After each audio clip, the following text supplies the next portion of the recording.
Good morning. Good morning. This is Charles Van Morgan.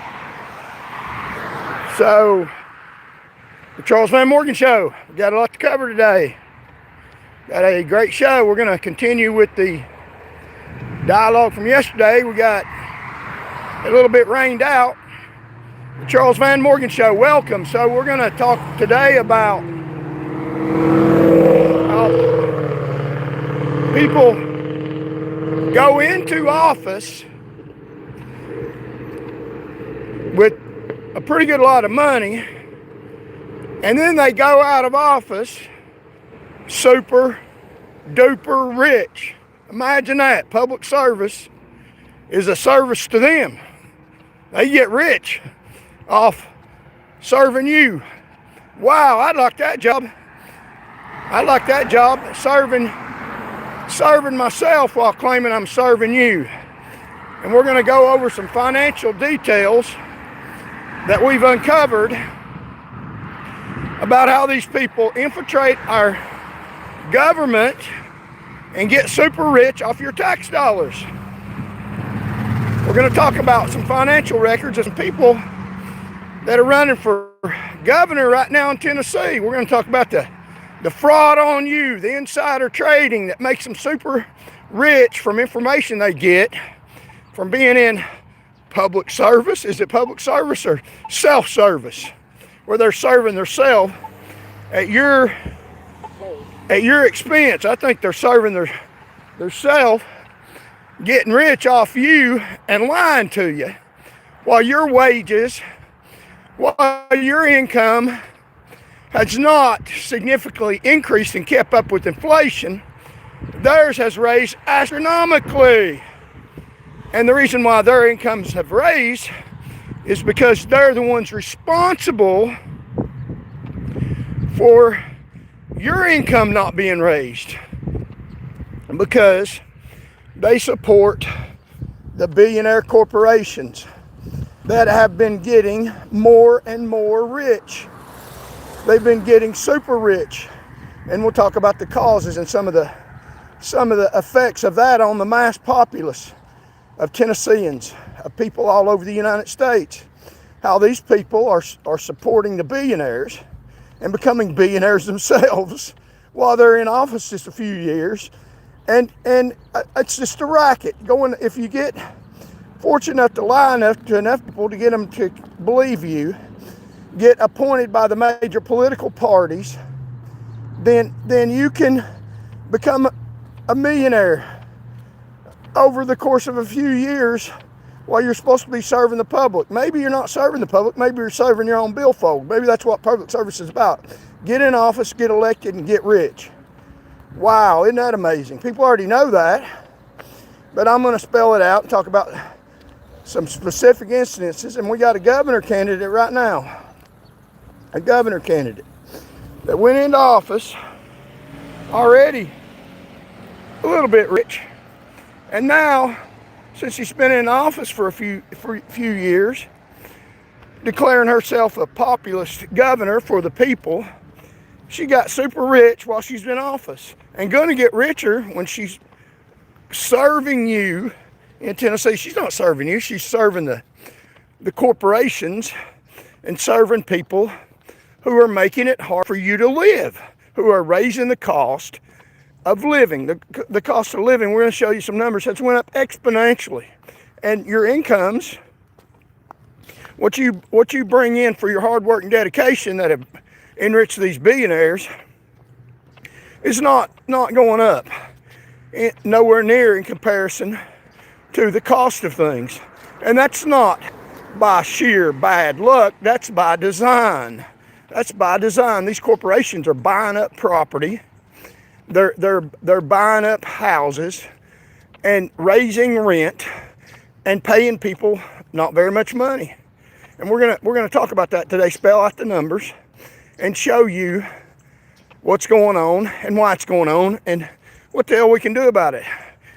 First of all, we need to wake up, pay attention, and start calling these people out for what they are. They are criminaloids. They use public office to serve themselves and vote him out of office. So come on in, Charles Van Morgan Show. You won't hear this stuff anywhere else, stuff that puts my life in danger. Because we're talking about the most elite, the most powerful, that control our police, that control our law enforcement. They control the courts, and they don't like me calling them out and calling them criminaloids. Criminaloids are people in power that use their positions of power, use their political offices to commit crimes and to enrich themselves. And that's exactly what we got going on. So we're going to talk about that, and we're going to show you the rest of the story from yesterday about how a Tennessee Highway Patrol trooper, sergeant, failed to do his job, and he got his job as a supervisor because he's protecting the power, and he caused someone to get killed. As a comparison to what's going on now, where a similar incident is taking place and they're retraining people. So we're on our way down to our office, the beautiful Henley Street scenery bridge, and because they won't let me practice. So I will convict the judiciary and the people in public power. I'll use my legal skills and convict the judiciary and people in public power on the Henley Street Bridge. So come on in, Charles Van Morgan.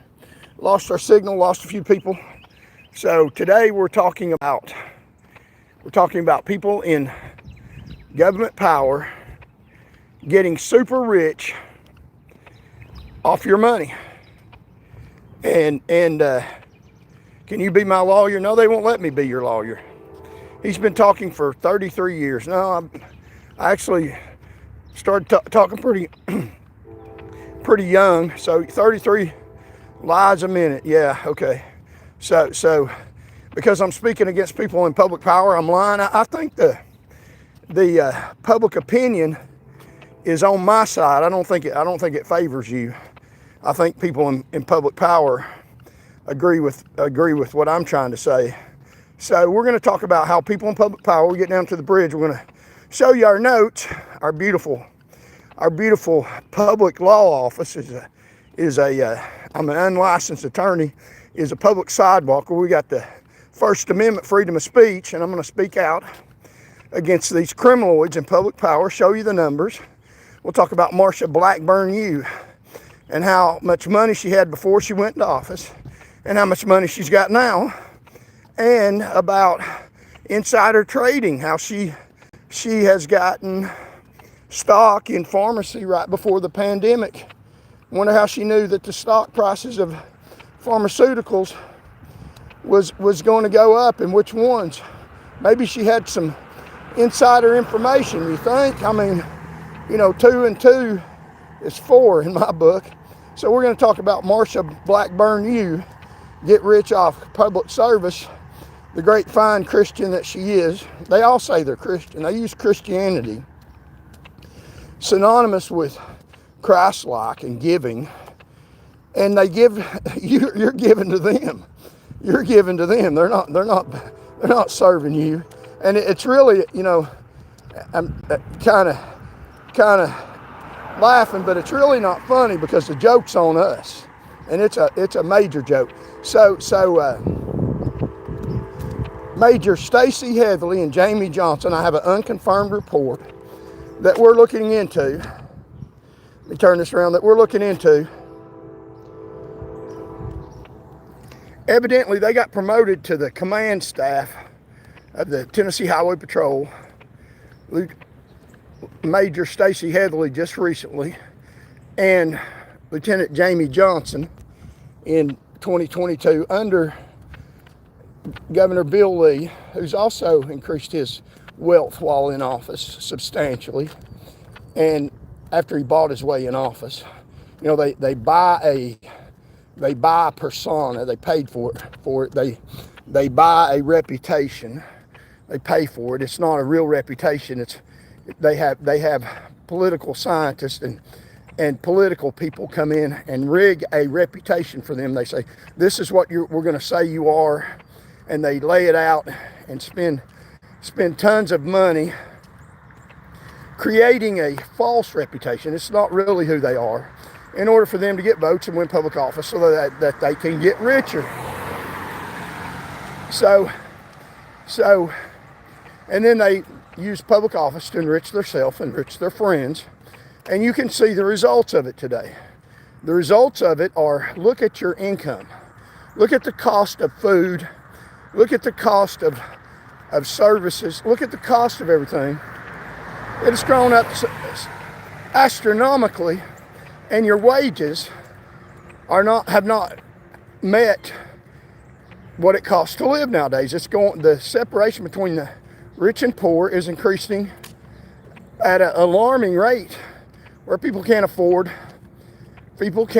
basic necessities of life. And we're going to talk about some of the reasons for that. One of the reasons for that is the low interest rate. And the reason for the low interest rate, that allows banks and these financial institutions to borrow money for almost nothing. So people on the lower end of the rung, hardworking people, don't have money to the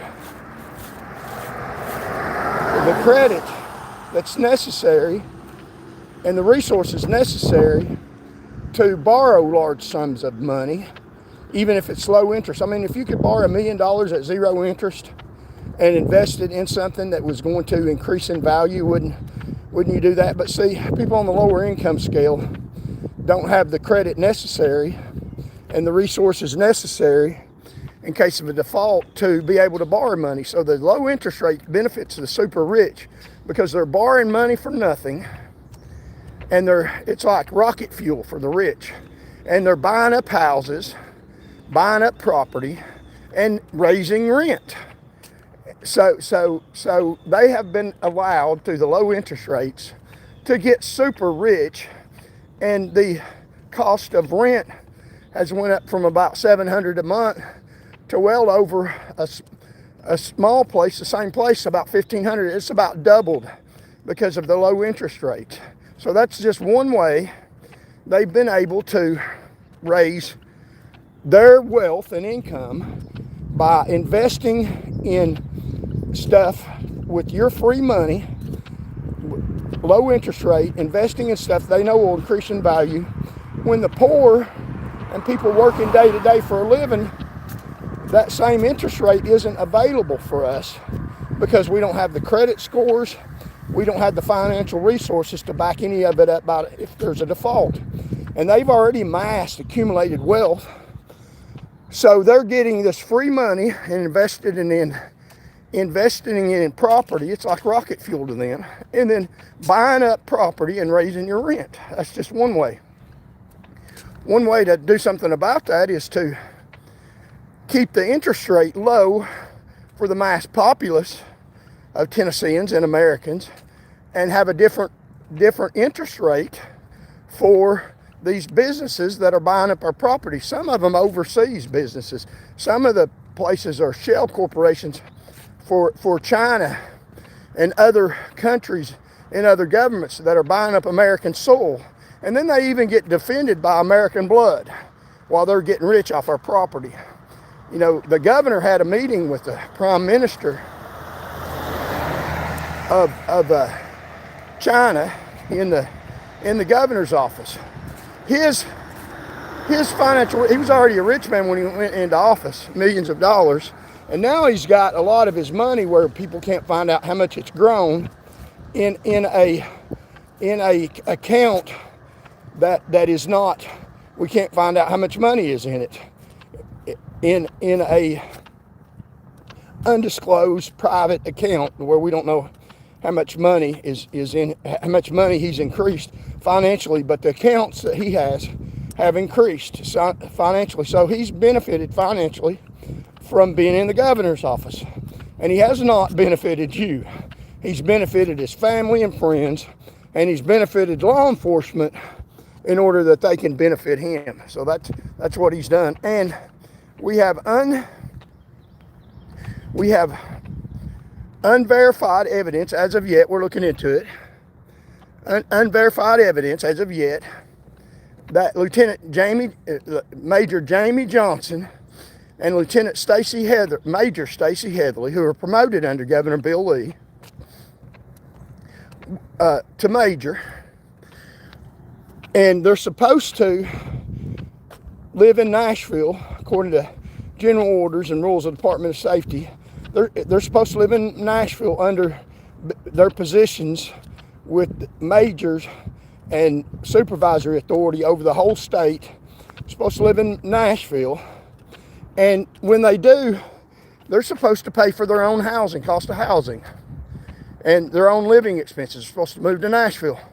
Now, unconfirmed reports say that if they move to Nashville, unconfirmed reports say that, and I received a text message last night, unconfirmed reports, and we're looking into it. If you have any information about it that can confirm it or deny it, then go to my YouTube channel and go down to the survey, and you can even do it anonymously and give me any information you have about that, because a developing story, unconfirmed reports say that Major Stacey Heatherly and Lieutenant Jimmie Johnson, promoted to hierarchy in the Tennessee Highway Patrol, that is political positions that support the hierarchy. That's not about public service. It's not about how well they protected the public. It's about how well they protected Governor Bill Lee and his entourage. That's what law enforcement's for. Law enforcement is not to provide for public safety. Law enforcement is to provide for protection and run political interference for people in government power. That's what law enforcement's for. You think it's for public safety? No, it's not. So the people that get high-ranking positions in Highway Patrol, that get the money, are the ones that protect the hierarchy, that protect the elite, to provide for their continued power and provide for them continuing to run the government and to protect any leaks or protect any bad information that gets out about their administration. And that's what they do. The law enforcement officer is supposed to protect the Constitution, supposed to protect your constitutional rights. Do not do that. They protect the elite and the hierarchy. They protect the establishment so that they can maintain power. Now, this is not something new I'm making up. It's under conflict theory, and it plays out in real life, in sociology, in criminology, and they're criminaloids. So you don't have people high up in the Highway Patrol that provide for your public safety, that lower the fatality rate, because the fatality rates went up astronomical. You have people in public power that provide for means of establishment to maintain power and to cover up, and that's what they do. They enforce by physical force sometimes the establishment that's not anything to do with the Constitution, and they do it criminally. So these two people, and they get benefits for doing that. They get more money, more pay, the more they protect the hierarchy. It has little to nothing to do with public safety. Now, they need to keep enough people alive to support their corrupt government, but not as many as you think. They can get by with a few doped up, unconscious civilians that don't pay attention to what's going on. And that's what I'm trying to do. I'm trying to awaken the populace and show you what these people are doing. That's pretty corrupt, very corrupt and detrimental to your health, safety, and well-being. So those two majors were supposed to be, if they go to Nashville, they're supposed to be paying for their own expense. And if they move to Nashville, they're supposed to be paying for their own housing. And what they have been doing, unconfirmed reports, is the state government, using your tax money, has been housing them while they're in Nashville with their photo ops and standing by the governor and praising the governor and talking about how great the governor is. Not about talking about the fatality rate and means they're doing to protect civilians and what they're doing, what the governor's not talking about what he's doing to lower your cost of living, because he doesn't care about your cost of living. He's got plenty of money. He doesn't care about that. He wants to present the image that he does, that he's a good Christian. He doesn't care that children are going hungry without medical care. It means nothing to him.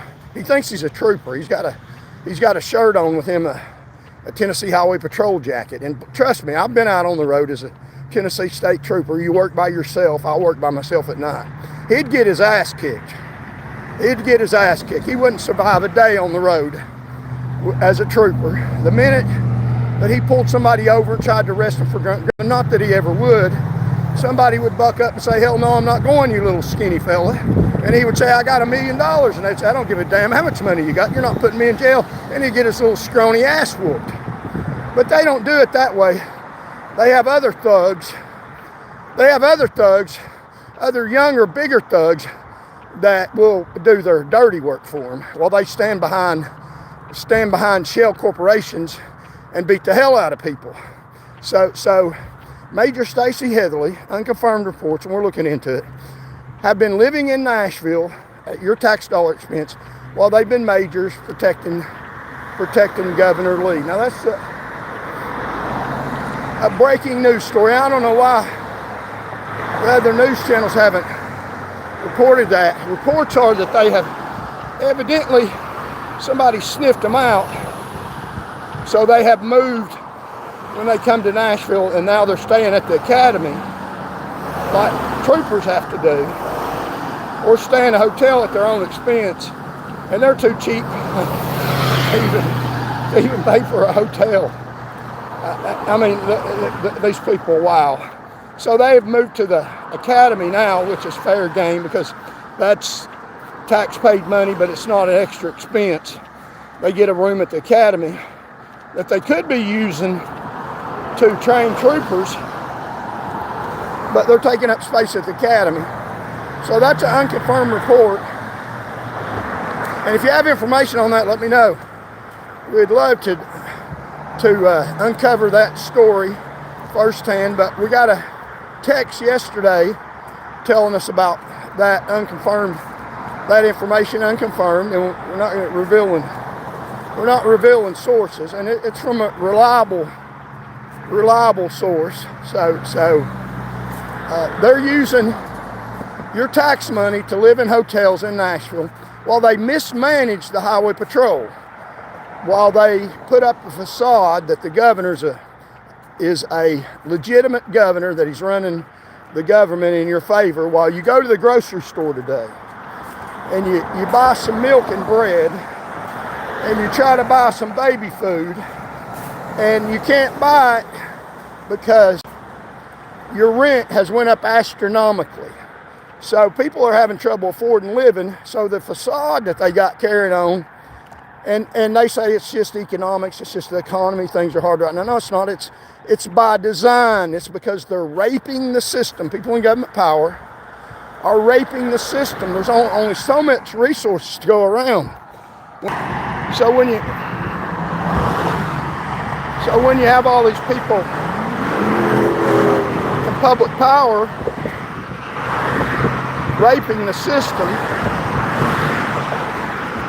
then it makes it hard for people to live.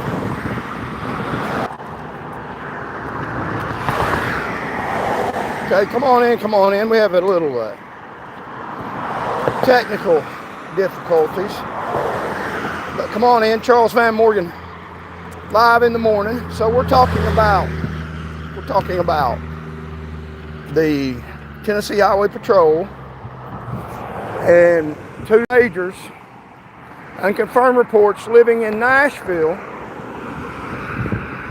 off your tax money while they're providing cover for the dirty governor of the state of Tennessee.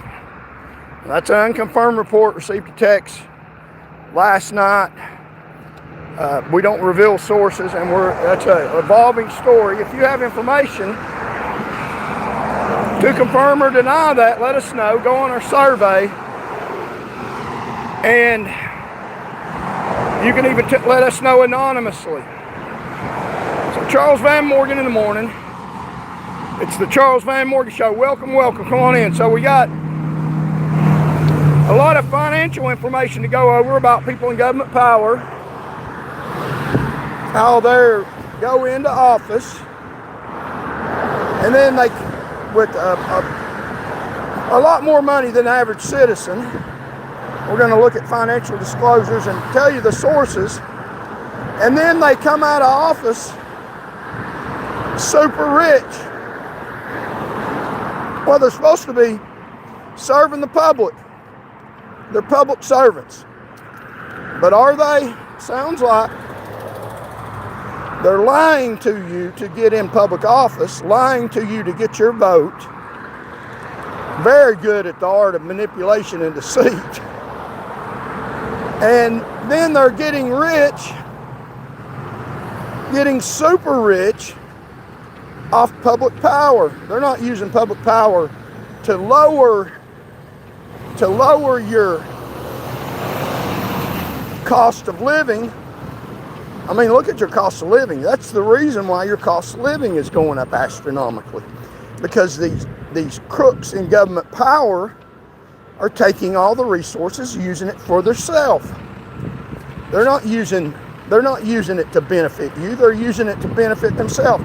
And we're going to spell out some specific instances of people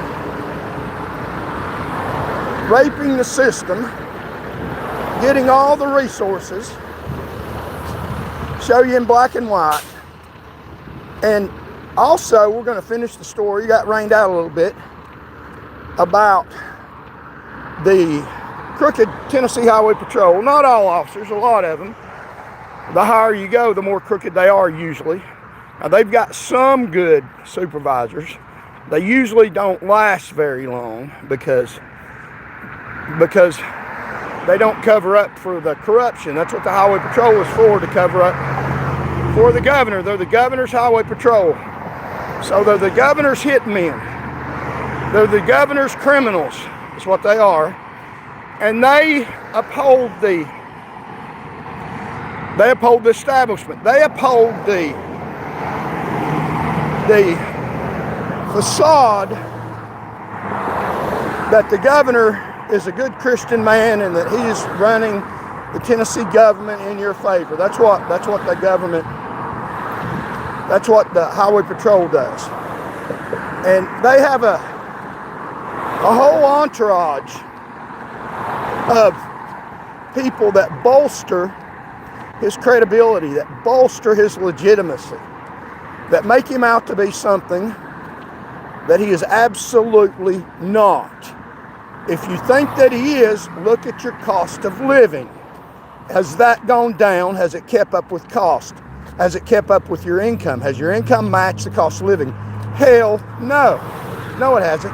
So how do you think that they get that leaping whop over you that the governor is a good man, that he cares about the economy? So we're going to talk about how they get super rich. And they have political experts, people that are very efficient at presenting someone, laying stuff out, a facade that something that people are not, which is horrific that they do that, because when it comes to running the government, it works against you. The problem is, and here's the biggest problem, people that fight for the public like me, people that want the government to be run well and efficiently, like Charles Van Morgan, people that provide for public safety like me, they destroy our reputation. They demonize us by lies and corruption, even in their crooked court system. So the government, people in government power, have hijacked your government, and they use the instruments of government, the court system, the Tennessee Highway Patrol, the majors at the top, other politicians, the political parties. They use those to manipulate the public, to make you believe that the government is being run right, it's legitimate.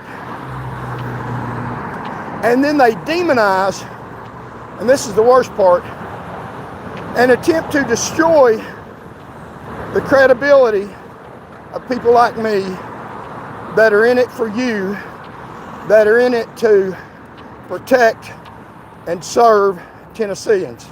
So everybody, welcome. We're on our way to the bridge. So welcome to the Charles Van Morgan Show. Thank you all so very much for watching. So let's talk briefly about Trooper Jeff Appleby, and we'll show you the paperwork when we get to the bridge. It's been in the news lately about, he's a sergeant, Sergeant Jeff Appleby. Now he's a lying thug. He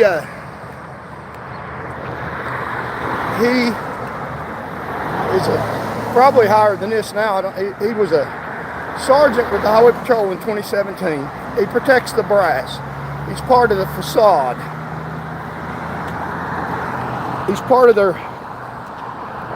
lying political character that establishes them as people that are upright and good people when they're not. So he was on patrol in 2017, and he went to a wreck where a man was laying over in the front seat and alive in need of medical care. And Trooper Appleby, probably Sergeant Appleby, probably didn't even get out of the car. And he falsified documents. He's supposed to do a inventory. In order to do an inventory, you got to get out of your car, you got to open the door. And even according to them, he didn't even open the car door. So he left somebody that was alive in the car and called the wrecker, didn't even look to try to find the driver. The wrecker driver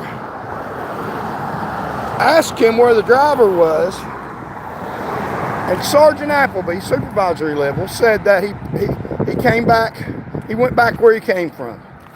And he filled out a falsified inventory report. You're supposed to do an inventory on every car that you have towed. You're supposed to look through the car, write down everything that's in there to protect the trooper and protect the wrecker driver, so that you have everything documented. So if the guy says later, it's a assistance. If the guy says later, I had $100 in my car, and the trooper can testify to the fact that he looked through the car, went through the glove box, searched the car, and he didn't find $100. But if he goes through the car and he finds $100, he writes that on there, $100 in the car.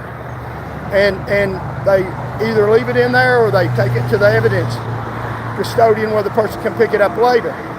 But that's a requirement that you do an inventory on every car that you tow. So he did an inventory, but he lied about doing an inventory. He didn't do an inventory because he didn't even open the car door. So he falsified a government document. Left a man that was still alive, according to official reports, laying in the front seat of the car after he had a wreck. Didn't call an ambulance, didn't administer first aid, didn't do anything to help that man. The man died. The man died probably on the way, because he called a wrecker. The wrecker loaded up the car and towed it to Floyd's Wrecker Service right down here. And when he got to Floyd's Wrecker Service, they opened the car door and found a dead body in the car. That a trooper just worked the wreck. There wasn't body inside a car on the inventory report that the trooper was supposed to do. And he did an inventory report and didn't even look in the car to do it. So he falsified a government document, wrote that he had searched the car, signed off on what was in there, and didn't do it. And which is, if he had done his job, he would have found a man in need of emergency assistance while he was still alive and been able to call an ambulance, and the man might have still been alive. So that was at Floyd's Wrecker Service. They got him down here in a body. They opened the door and found a dead body in the car that was still alive when Trooper Appleby was there. So he committed a fatal mistake. Now, in official reports, they have him as saying he's very sorry about doing that. But yeah, that's real good. You're sorry, but that doesn't make up for it. You know, you can't come back from the dead. A man lost his life because of your malfeasance, because of your ignorance, because you lied on court papers. So here's the record service that happened on. Trooper Jeff Appleby. Right here. So like, share, comment. The Floyd's record service right down here. That happened at. There's the lot. So they go and they find a dead body. And we'll show you the newspaper. The reason why that's important now, that happened in 2017. And we talked about it yesterday, but it got rained out and I didn't get to show the reports of what says in the newspaper. Now in the newspaper you can find a little bit about what goes on, but they frame it in a direction that doesn't tell you the whole story, that exonerates them to a major degree. And even if they do something wrong, they explain it and minimize the harm that they did and don't talk about the criminal activity that they did. And so they minimize it. But you can sometimes, because they want to sell papers, you can read glean some of the facts from newspaper articles, and you can read between the lines. And I know what's going on because I've been there, done that. I used to be a Tennessee State Trooper. I did a good job. I lowered the fatality rate. Never one time did I ever sign off on an inventory list without me getting out of the car, open the door, and looking through the entire car and using an ink pen and writing down everything that was in there to the very best of my ability, taking time to do that. Not one time did I ever do that. Now Appleby, you think that's his first time that he did that, worked the wreck without even getting out of his patrol car? You know, I would think this time he got caught because he left a dead body. He literally left the body. I mean, you know, that's pretty horrific. But the body wasn't dead at that time. He left a live body in the car. It turned out to be dead later because of his negligence. And they won't tell you that he broke the law, that he falsified a police report. He said he did an inventory, signed his name off on what was in the car, and didn't do an inventory. So that's falsifying a report. Probably didn't get out of his car. Didn't open the door, the report admits. I would say it's much deeper than that. And we'll show you the report. And here recently what has happened is the City of Knoxville Fire Department was involved in an incident where they went to the scene of an apparent overdose, drug overdose. And, you know, do they treat people different depending on the cause of their accident or injury or apparent death? Yes, they do. If you're out in the city-county building and it's a judge or somebody in public administration that's had an accident, they won't pronounce you dead until they're damn well sure you're dead. They'll take every means possible to keep you alive if you're in government service, so-called government service. If you're in the government serving yourself, which is what it is, at the people's expense, then you have a lot of money, a lot of power, and the fire department and people in emergency services, a lot of them, not all of them, in this particular case they will, they'll go to great expense, great measure to provide you the best medical care in the world. Me or you, if they construe that I passed out because I do drugs or something, say they see mosquito bites on my arm, and I'm just telling you the way it is from a sociological perspective. I've got a Master of Arts in Sociology with an emphasis in criminology. I'm not just talking off the top of my head, I'm telling you the facts.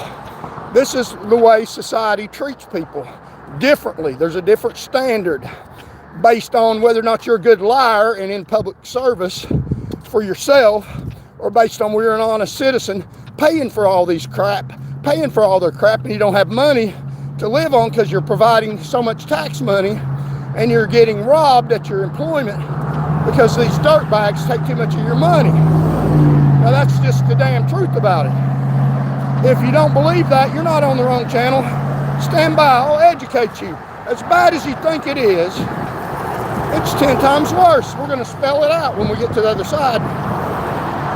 So if you got some mosquito bites on your arm, you're passed out at your job or passed out somewhere, and these thugs, these people ain't, some of these ambulance drivers, and if they come and construe that you had a drug overdose, or that you probably had a drug overdose, they're not going to give you the same medical care as if they go up here to the city-county building and you're a judge or you're a public official. Say you're Charmin Tissue Allen. You think if she has a mild heart attack, and she might, I bet her conscience bothers her. It should, I don't know, maybe it don't. Say she has a mild heart attack because of stress, because she's worried about all the innocent people that she's put in jail, and worried that some of them, when they get out of jail, they might be vengeful and do something bad to her, but she's got a lot of your paid security to protect her from her evil. Did I just say that? Yes, I did. Or maybe Tammy Hicks is prosecuted maybe a lot of people for drunk driving, but one of her attorney friends, they meet back there in the back hallway, and I've been back there, I know how they do their dirty.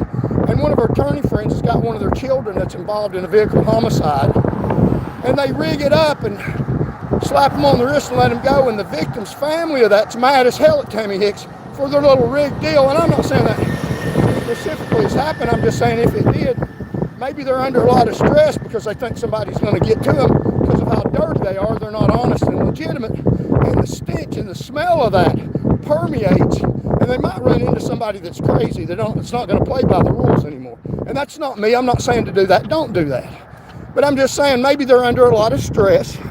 I'm hypothesizing. That's my theory, and I think it's probably likely I have a basis for that theory. So maybe they're under a lot of stress because they think somebody's going to try to get to them because they're so crooked, they're so corrupt. Tammy Hicks released hundreds of drunk drivers, hundreds of victims of those drunk drivers, even little children. Maybe she's afraid some of those victims will attack her where law enforcement can't help her because there's so many of them. They do so much dirty and wrong. And I'll hypothesize. I'm not saying that's happening. I know that she released a lot of drunk drivers and blamed it on me. She didn't care to risk my life. Well, let me tell you something, Miss Hicks. I'm very well capable of protecting myself. I got a legal education just like you and passed the bar. Maybe you didn't pass the bar. I don't know. You know, they rig it up for them. But I'm very well capable of defending myself, so don't worry about me. I would advise you to start being a little more honest, and maybe you wouldn't be under so much stress. And maybe your life wouldn't be so at risk. But I'm saying, don't hurt them, vote them out. That's the way to handle it. But I'm just saying, people don't cooperate on the same level as me. There's a lot of people out here they piss off that aren't peaceful. So they create their own danger, and then because they create their own danger, we got to spend buku bucks. We got to spend millions of dollars protecting these criminaloids, and they're criminaloids. When you release hundreds of drunk drivers from the city-county building, even ones hurting children, and blame it on the person that brought them in there and asked you to do your job, you're a criminal. And then lie on them in court documents, you're a criminal. That's a criminal. They're criminals over here at this court building. They are low-life dirtbag criminals right there at that building. But lying degrees. So, and if emergency personnel go to that courthouse and somebody has passed out, had a heart attack from stress, they're not going to say, well, they probably a drug OD. Let's pronounce them dead. Call the coroner. No, they're going to start doing CPR. If they think they're a drug addict or something, and there's drug addicts in that city-county building that are in government service. I mean, look at Baumgartner. They're going to administer Narcan.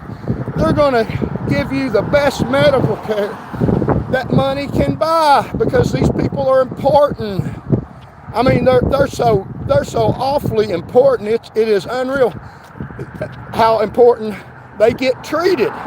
Whereas if you're out here at a hard-working job, and maybe you've got some mosquito bites on your arm, and they construe that you're a drug addict because they think you're shooting yourself up, even though you're not, and they come to the scene where you're passed out, they could say, hey, he's a drug addict. I think he's dead. He's dead. We won't get called back to him again. And they leave and call the coroner. So you won't get the same medical treatment as these people in that dirty city county building. That's just the truth. From a sociological perspective. I mean, sociology is the study of how people interact in society. And it's a well-known phenomenon that people in different classes get treated differently. Now, they're not supposed to under our Constitution. Everyone has rights under the Constitution, but they ignore those damn rights. If you think you got a constitutional right, you better think again. They trample all over your constitutional rights. So they're going to get treated better than you. And that literally happened to a lady who they construed as a drug addict, probably, and left her for dead, pronounced her dead on the scene, called the coroner, and the coroner got there and detected a pulse and administered Narcan.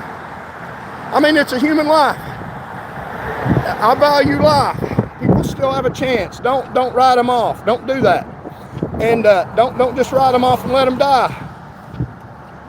And the person's still alive. And that just happened recently. So that brings up the Jeff Appleby death investigation, where someone was alive and he didn't call an ambulance, didn't do his job, and somebody got killed. And he's a sergeant. He's supposed to advise other people how to do that. You know, Randy Tyree died the other day at 85 here in Knoxville. God rest his soul. And I don't know the man. I know he's former mayor. But these people in public office, he lived to be 85. How do you live to be 85? That's just luck. Took care of his health. You know, these people in political office, these people on the upper echelon, they get the best medical care in the world. Of course they live long lives. Of course they do, because they're getting very good medical care. Your average citizen, a major populace, your average lifespan is 70 if you're lucky to live that long. If you're in the fortunate, how do these people exceed the lifespan of the populace? Because they have the best medical care in the world. You didn't get the best medical care in the world. The best medical care is determined by the level of importance that these people in power put on you illegitimately. It's not by merit. It's by their assigned worth of your body. That's how they do things. Is that the kind of society you want? It's not the kind I think is fair. So let's look at the details of this. Charleston Morgan Live in the morning. Medical care is based on your lifespan, is based on how much money you got in your billfold and how important you are. If you're a major, if you're one of the populace, one of the civilians, hard-working person, you're not worth much. They'll let you die. So, Trooper Appleby did not call an ambulance for a person, and they died probably on the way to the record service. And this happened in, I think it was 2017. So here's the newspaper report of that. Here's the newspaper report of that. It says here, there's the airbag blown. A photo shown the inside of 2002 Dodge Caravan, in which Knox County record driver found Michael Floyd, 40 of Seymour, only 40, after Tennessee Highway Patrol trooper told him the vehicle was empty. This photo was taken roughly 5 hours after Floyd was found and removed from the minivan. Photo provided Tennessee Highway Patrol. So that's a photo of the minivan. Sergeant Jeff Appleby, a 14-year veteran of the agency, didn't open any of the minivan doors, and they claim only shined a flashlight into the vehicle. According to the 134-page report on his actions obtained through a public records request, he was suspended April 6th and 7th. So he was suspended for 2 days for letting somebody die.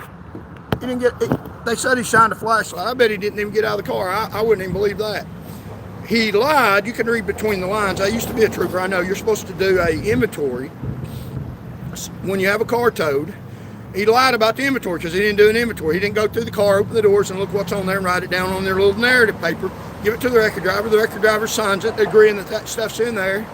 And then he tows the car. The record driver, it's not his responsibility to do an inventory on the car. They're not government. They have their own policies. They don't have to have a policy that says they got to search the vehicle. They should be able to take the government's word in his official document. So he lied on the inventory. He falsified a government document. They don't tell you that he broke the law. He made a criminal offense. He lied about a government document. He said that he did an inventory because he had to have an inventory list before he had the car towed. And he said he did an inventory, which he did not do. Had he done an inventory, opened the car, looked through the car, he would have found a man in need of medical care and called an ambulance. Now, the newspaper doesn't tell you that because they don't want to incriminate a sergeant with THPP. Oh, my goodness, they're so great people. No, they're not. They're inept and dangerous to you. The reason why you get sergeant, obviously, with THPP, is not because you provide for public safety. Obviously, he didn't. There's a dead body there. The reason why you get sergeant with the Tennessee Highway Patrol, for the most part, there are rare exceptions. In his case, it's because he backed Governor Lee, backed the establishment, backed Bill Lee. He didn't provide for public safety. Obviously, he let somebody die that he should have called an ambulance for. Had I done that wreck, I would have called an ambulance. I would have done a legitimate inventory. Not one time did I ever do an inventory that I didn't look through the car and write everything down there on the inventory list. It takes a little bit of time. You have to get up and get out of your car. You have to move around and exert a little bit of energy for the salary that you're making. He probably didn't even get out of the damn car because that's the way Jeff Appleby worked. He was a lazy, good-for-nothing, low-life thug, Jeff Appleby. That's what I think about you. I have a right to say that. It's First Amendment protected speech, and it's protected under defamation laws because it's the truth. I've talked to him. I know Jeff Appleby personally. I know some of the things I said to him that he backs up the brass. He is hell to Hitler. The brass is great. Because that's how he got promoted, not because he provided for public safety. I provided for public safety. That's why I no longer have a job. He didn't provide for public safety. Obviously, we have a dead body, a toe tag. That's one dead body that we know about that Jeff Appleby calls. One dead body. You know how many dead bodies I cause? Zero. You know how many people that I save their lives? Hundreds every year. Those are numbers. People can shake my hand today that I protected them from drunk drivers or I arrested them while they were drunk and they could have had a crash. So recently we have had in the newspaper, the reason I bring that up is recently in the newspaper we had the Knoxville Fire Department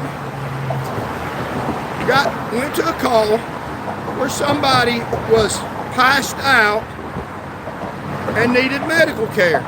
The fire department pronounced them dead, left the scene, called the coroner. The coroner comes and detected a pulse. They weren't dead. Now here's the report on that. This incident, 3 KPD employees. So here we go. Here's the incident that prompted this right here. Published November 24, 2025, 4:16 p.m. Knoxville, Tennessee, WVLT, a crooked TV station that covers up the truth. 3 employees with the Knoxville Fire Department have been disciplined following an incident back in July in which a woman was mistakenly pronounced dead, according to KFD, according to Chief Mark Wilbanks. On July 25th at around 1:30 p.m., KFD went to a home on Rando Road. There they found a woman in the basement and pronounced her dead. They pronounced her dead. However, an investigator with the Knox County Regional Forensic Center responded shortly after and saw signs of life, gave her Narcan, and revived her.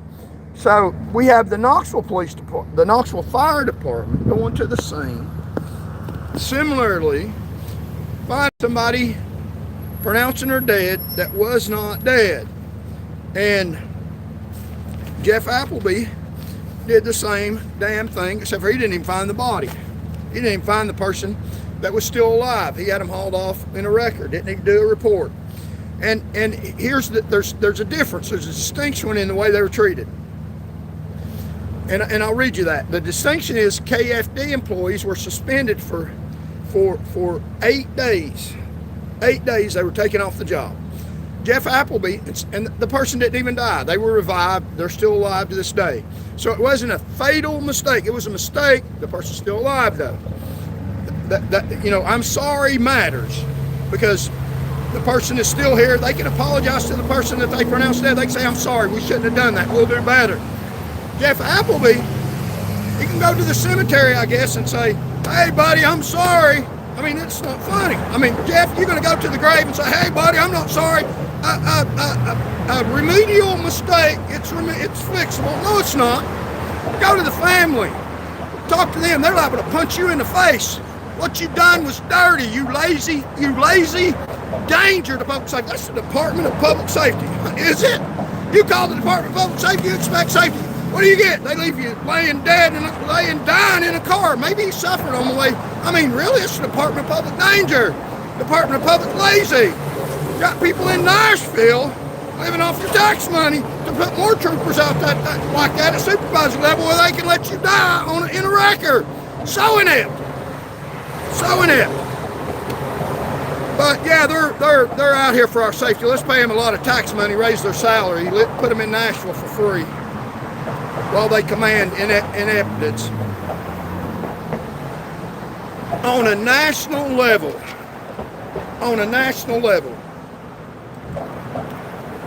with J.D. Vance,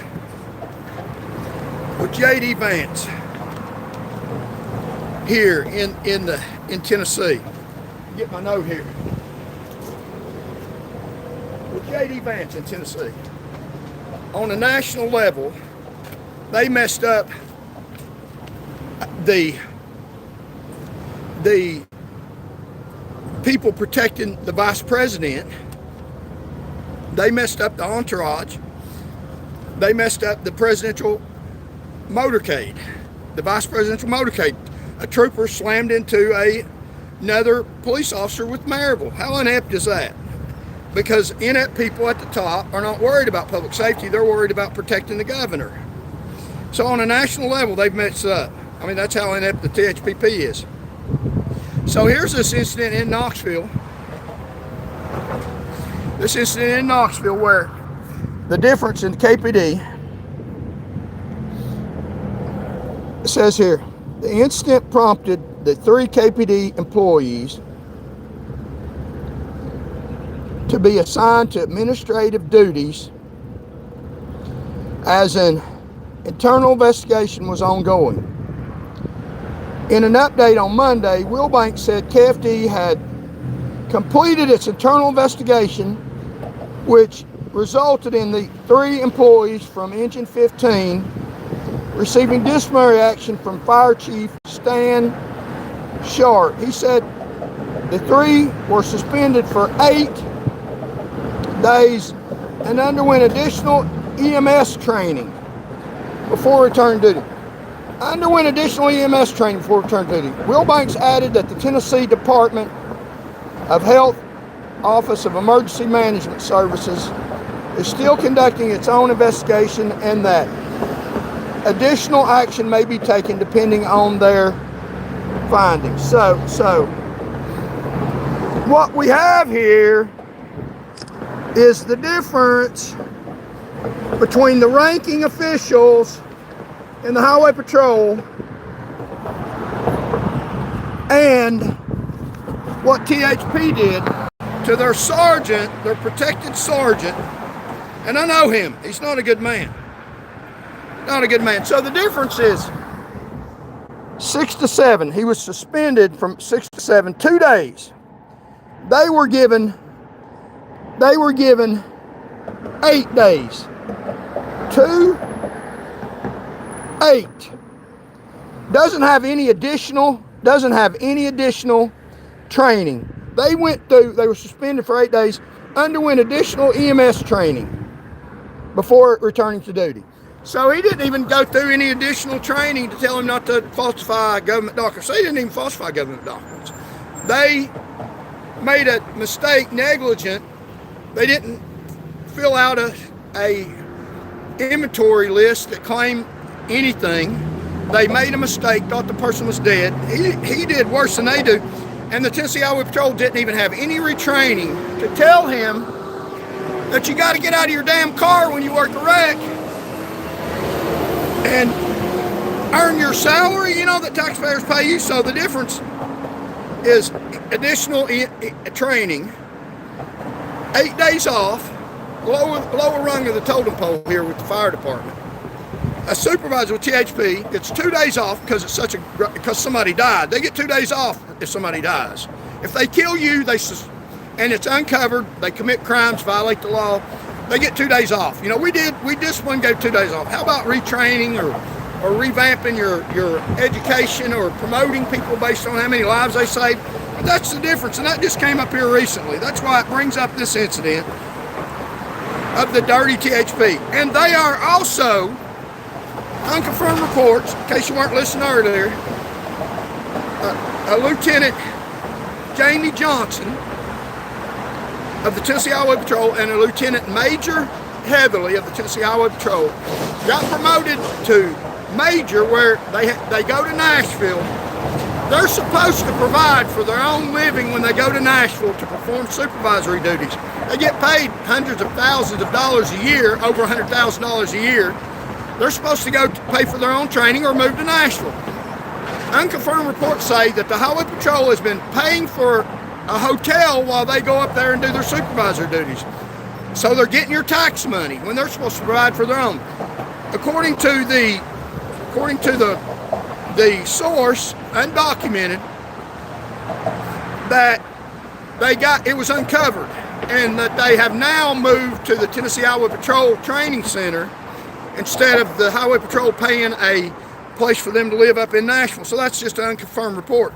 So people in government power get rich off their government service. So is that government service, or is that service that's paying, that you're paying for their getting rich?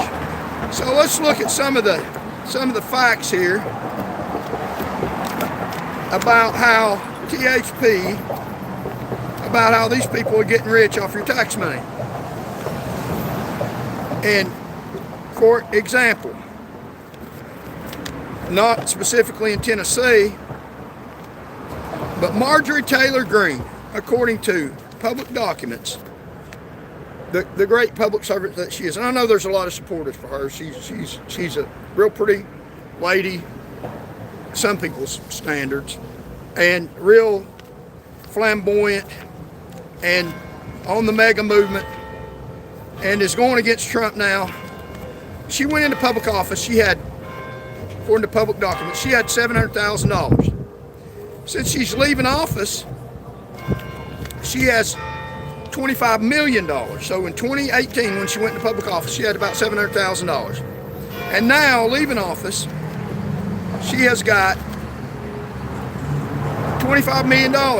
So while she has been in public office, she has advanced her personal income by, what's that, $24,300,000 due to public service, due to serving you. Does it sound like she's serving you? And she is so abused and so mistreated by the Republican Party, who has enriched her so much. I mean, that's just a farce. That's just so ridiculous how these people in government power enrich themselves at your expense. So that Miss Greene got rich off government service, is playing the I've been abused card, playing I'm so mistreated, while she's walking away, having to walk away from all her power because she got caught up in political games on the wrong side of politics. So she's walking away from public power with millions of dollars. So Governor Lee was rich when he went into office. He has got in a undisclosed account, so we don't know, and his accounts have increased. So he's got a private accounts where we don't even know how much money he's got. So these people go into public office and they get super rich off government services. So here's a county ordinance, section 18.2 of the law, which shows that when you go into a Tennessee courtroom and you're completely innocent of a crime, and you plead that you're innocent, a civil violation, and you say that you have not committed the civil violation, and if the judge adjudicates that you're not guilty of the civil violation, if you're not guilty in fact, and you walk out the door, there's no court cost, there's no fining cost, you've lost your time, that's it. The court gets no money, the judge gets no money, the court gets no money. But there's an incentive for the government to say you're guilty, because if they say you're guilty, section 18.2 of the county ordinance here in Knox County, they get court cost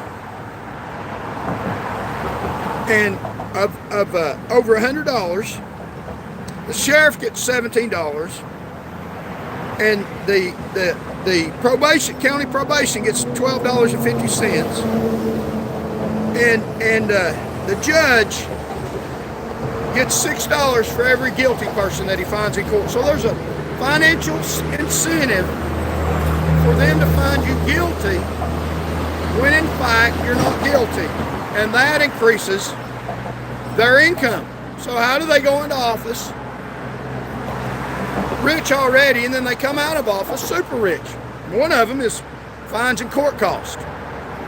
Now, I've personally witnessed a Knox County deputy tamper with a witness under oath to get somebody to guilty.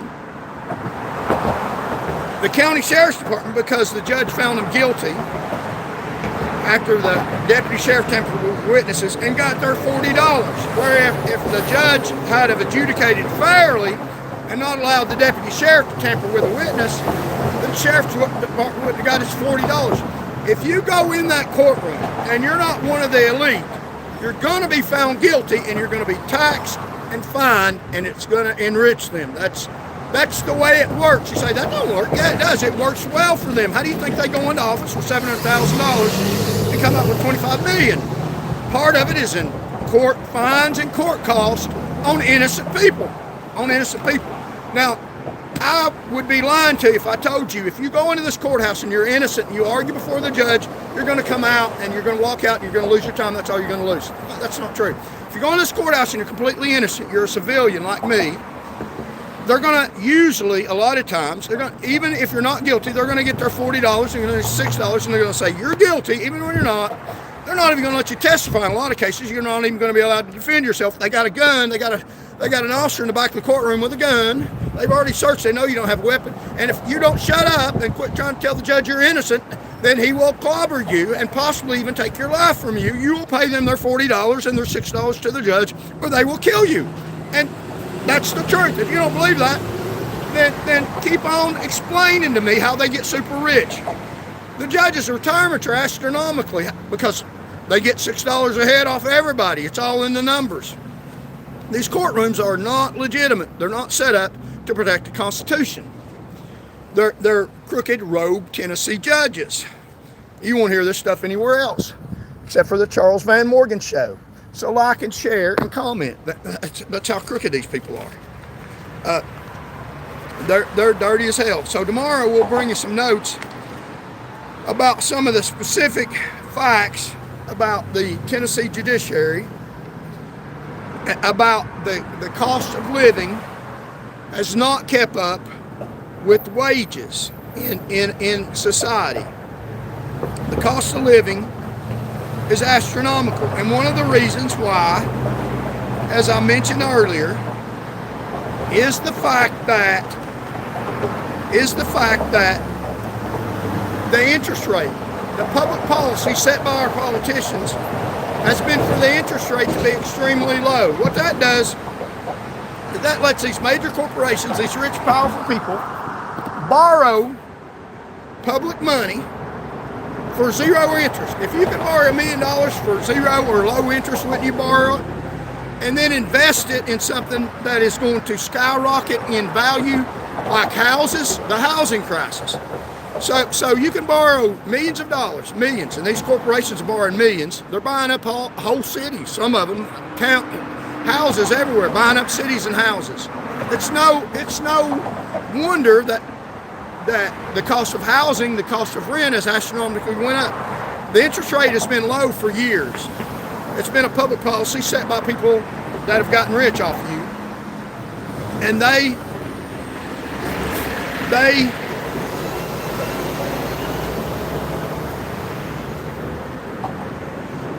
borrow this free money. You can't borrow this free money because they won't let you. It's all tied up for them. It's all going into their accounts. They don't have to pay interest for it. They borrow millions of dollars. You and me can't borrow this millions of dollars because you got to have stellar credit. Better, they do. You got to have a lot of resources to where if there's a default, then you can pay it back. And they've got resources from robbing the system before. So we're not privy to being able to borrow this money. People like me and you live day to day. It's a set up, rigged system. So we live day to day. So they borrow all this money, buy houses, and buy property that has increased in value. And then when they buy these houses, they have people like me and you that remodel them. They pay us pennies for what we do and pay labor almost nothing. And wages haven't went up. People carrying the load aren't getting any money. People that move money around that does nothing except for enrich yourself. That's the reason why there's a separation between the rich and the poor. People that do nothing but move money from one place, that's your money, that's free money, move that free money from one place and then move it to another place that benefits them. And then you work to increase their property and you don't get paid much. And then when they fix these houses up or build new houses for almost nothing cost and you do the work, then they increase rent and they sell houses at astonishingly, astronomically high value. So they benefit off the free money that they borrow that you're not privy to. So I would, if I were in any kind of government power, and you don't hear any of the political candidates talking about the cost of living, astronomical, because they're not having a problem living, because they got your money. They've lived off you for years. They get richer in public service. If they can get the ticket to public service, if they can kiss enough hind end, get public service buying to you, then they got a free ticket to millions of dollars that they increase their value by public service. That's not public service. That's the public is serving them. So if I were in public service, in a position of government authority, what I would do is I would lower the interest rate for the mass civilians, the mass populace, for me and you, for the hardworking people. Lower our interest rate. Lower the housing interest rate for people that are buying houses, people that need a house to live in. Lower the interest rate for cars. The cost of a car payment has went up in the past 15 years from $300 a month to well over $1,000 a month, according to Imperium, a financial service. The cost of medical care has went up 80%. The cost of living, the wages have went up about 17%. So you're comparing 17% as how much your income has risen in the past 15 years to 80% the cost of health care. Health care determines whether you live or not. That's why the rich people get the best medical care and poverty literally kills people. So I would lower the interest rate for the mass populace, but increase the interest rate for corporations and your major businesses that are, and also foreign corporations are buying up businesses under shell companies in the United States of America, and then they're having their businesses protected by our American soldiers, by our blood. So they're getting property in America and they're not even paying for it. They're not even having to pay to protect it. It doesn't even cost them their blood. And that's what's going on with people in power that have sold out our country,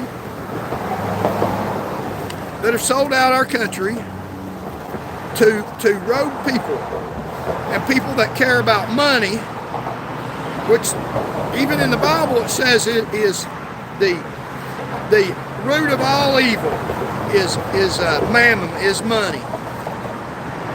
So I said yesterday, and I didn't get a chance to talk about it because it rained us out. I was going to talk about luck, and so here, let's ask them, how bad does it have to get to keep voting the same, and soon you won't be able to eat, but they will eat just fine. So yeah, so Marsha Blackburn went into office with about $700,000. Now her income level is several $1 million since she's been in public office. So her income level, several $100,000, has went up to millions, and I'll show the specific numbers tomorrow, has went up millions while she's been in public service, and now she's running for governor in the state of Tennessee. It's Marsha Blackburn Yu. She invested in stock in pharmaceutical companies before the situation came out about the pandemic and them knowing what companies they were going to go for. So it is well believed that she had insider information about which pharmaceutical companies to invest in, and she increased her value by investing in pharmaceutical companies during the pandemic. So she used her government service apparently to get insider information. Marsha Blackburn. So she has used public servants to increase her value. And she's the leading candidate for governor in the state of Tennessee, somebody that has gotten super rich off government service. She doesn't understand hardworking Tennesseans. She doesn't understand and will not do anything to lower the cost of living and make Tennessee more affordable. It's about affordability, Marshall. It's not Marsha Blackburn Yu. It's not about you seeing how rich you can get and how you can bolster your credibility falsely and lie to the public. There's people out here going hungry while you are getting enough money to support your future children and grandchildren. That's what these people do in public power. So a vote for her is a vote for higher food prices. So I said I was going to talk about luck, and things aren't luck. They're rigged and set up by the government. But Proverbs 16:33, it talks about, this is the control, the outcome. The lot is cast into the lap, but the whole dispensing thereof is of the Lord. This means even when humans do something that looks random, casting lots like a rolling dice, but God determines the outcome. So, time and chance. I return, it's all under the sun, that the race is not to the swift, nor the battle to the strong, nor neither yet bread to the wise, nor riches to men of understanding, none yet favor to men of skill, but time and chance happen to them all. This means life on earth includes unexpected, random things that feel random to us. So the Bible even talks about luck, about time and chance. So we can improve our own luck. These people in government power the government's like a casino where they rig the odds, where they if you get in government service, for the majority, then you're going to get rich, because they have rigged the slot machines to where people pay into the system, and they benefit because the odds are in their favor. They're going to win it every time, and they're going to get super rich. So the way we can increase our odds is to increase the probability of us being lucky. One way for us to increase our odds is to stop voting for these thugs that are running for office. So anxiety makes you unlucky. Stress narrows focus. You overlook situations and chances in front of you. So don't be anxious. The Bible says be anxious for nothing. Open-minded people find more luck. So listen to what I'm saying. Lucky people, try new things, meet new people, step outside your comfort zone. This increases the number of breaks you run into. So be open-minded about what I'm saying. Don't be anxious. The Bible teaches don't be anxious for anything, but give praise to God for everything. And the way to get more luck is to try new things. Vote for new candidates. Try somebody that's not with the political party, and meet new people. And increase your field where luck can happen to you. The more people you know, the more probability that good luck's going to come your way. And do things, step outside your comfort zone. You know, I'm speaking to 1.3 million people. In the next few minutes, probably I'll reach 1.3 million people. That's a little bit outside my comfort zone, although the older you get, the more you realize things don't bother you as much as you thought they would. So step outside your comfort zone, meet new people. And we've changed the script to talking about luck. So anxiety makes you feel unlucky. Don't be anxious about stuff. Open-minded people find more luck. So listen to what I'm saying. Be open-minded to what I'm saying. And intuition. Let's talk about intuition. That can make you more lucky. Intuition matters. Lucky people trust their gut. Intuition connects patterns fast and guides better decisions. So there's a whole world of knowledge out there besides what we know in facts. And I can tell you the facts. I can give you the numbers from credible sources about what's going on, about how people increase their financial situation by being in government service. Tell you, Miss Green, who's a victim, a $25 million victim, went into public office, $700,000, and she's coming out $25 million, and she's a victim. I mean, I can tell you the facts. That's not a victim. There's no victim there. She can go on her life and go on her cruises for the rest of her life. She's upset. She's losing a little bit of power. The president's not getting paid. He was rich before he went into office. Now,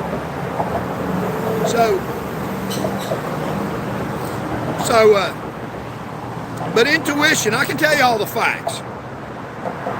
But there's another area of knowledge, and I ask you to use intuition in your voting. There's another area of knowledge that is not based on specific facts. In fact, there might be specific facts that tell you a different story because of what the news tells you. They might tell you, lead you down one story, but if you've been around the situation, if you know a little bit about it, or maybe you read about it, have a little bit of inside information, and you don't know why that you feel a certain way. It's your gut instinct. You can't really put your finger on it. You can't speak about it in plain English. You can't talk it out and say specifically why you think this certain way, but you feel that way. You just feel that way. There's a feeling. that you can't deny, but you don't know exactly why you feel that way. You can't speak it in plain English, and that's called intuition. So lucky people also trust their gut. Now, I've been in situations where I've made a list, do this or do this, and put a weight of value on what I should do or what I shouldn't do, trying to make decisions. And what I wanted to do, in spite of my intuition, got more weight because I biased it. But my gut feeling was, no, don't do that. I didn't know exactly why. The numbers said that I should, but my gut instinct said, no, you shouldn't do that. I don't know why you shouldn't do that, but you just should not do that. And I had enough experience being around it to think that. So lucky people trust their gut instincts. There's so much deception going on nowadays that your gut instinct will tell you, hey, I know that sounds real good, that sounds real pretty, these politicians telling me this stuff, it sounds wonderful, and the numbers that they're providing add up, but something just tells me that that's not right, that that's a dirty lie. Go with your gut instinct.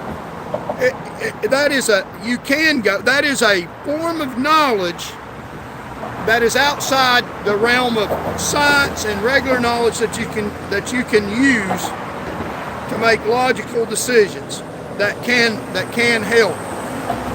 I use that a lot, and also praying about things can help. So turning bad luck into good luck.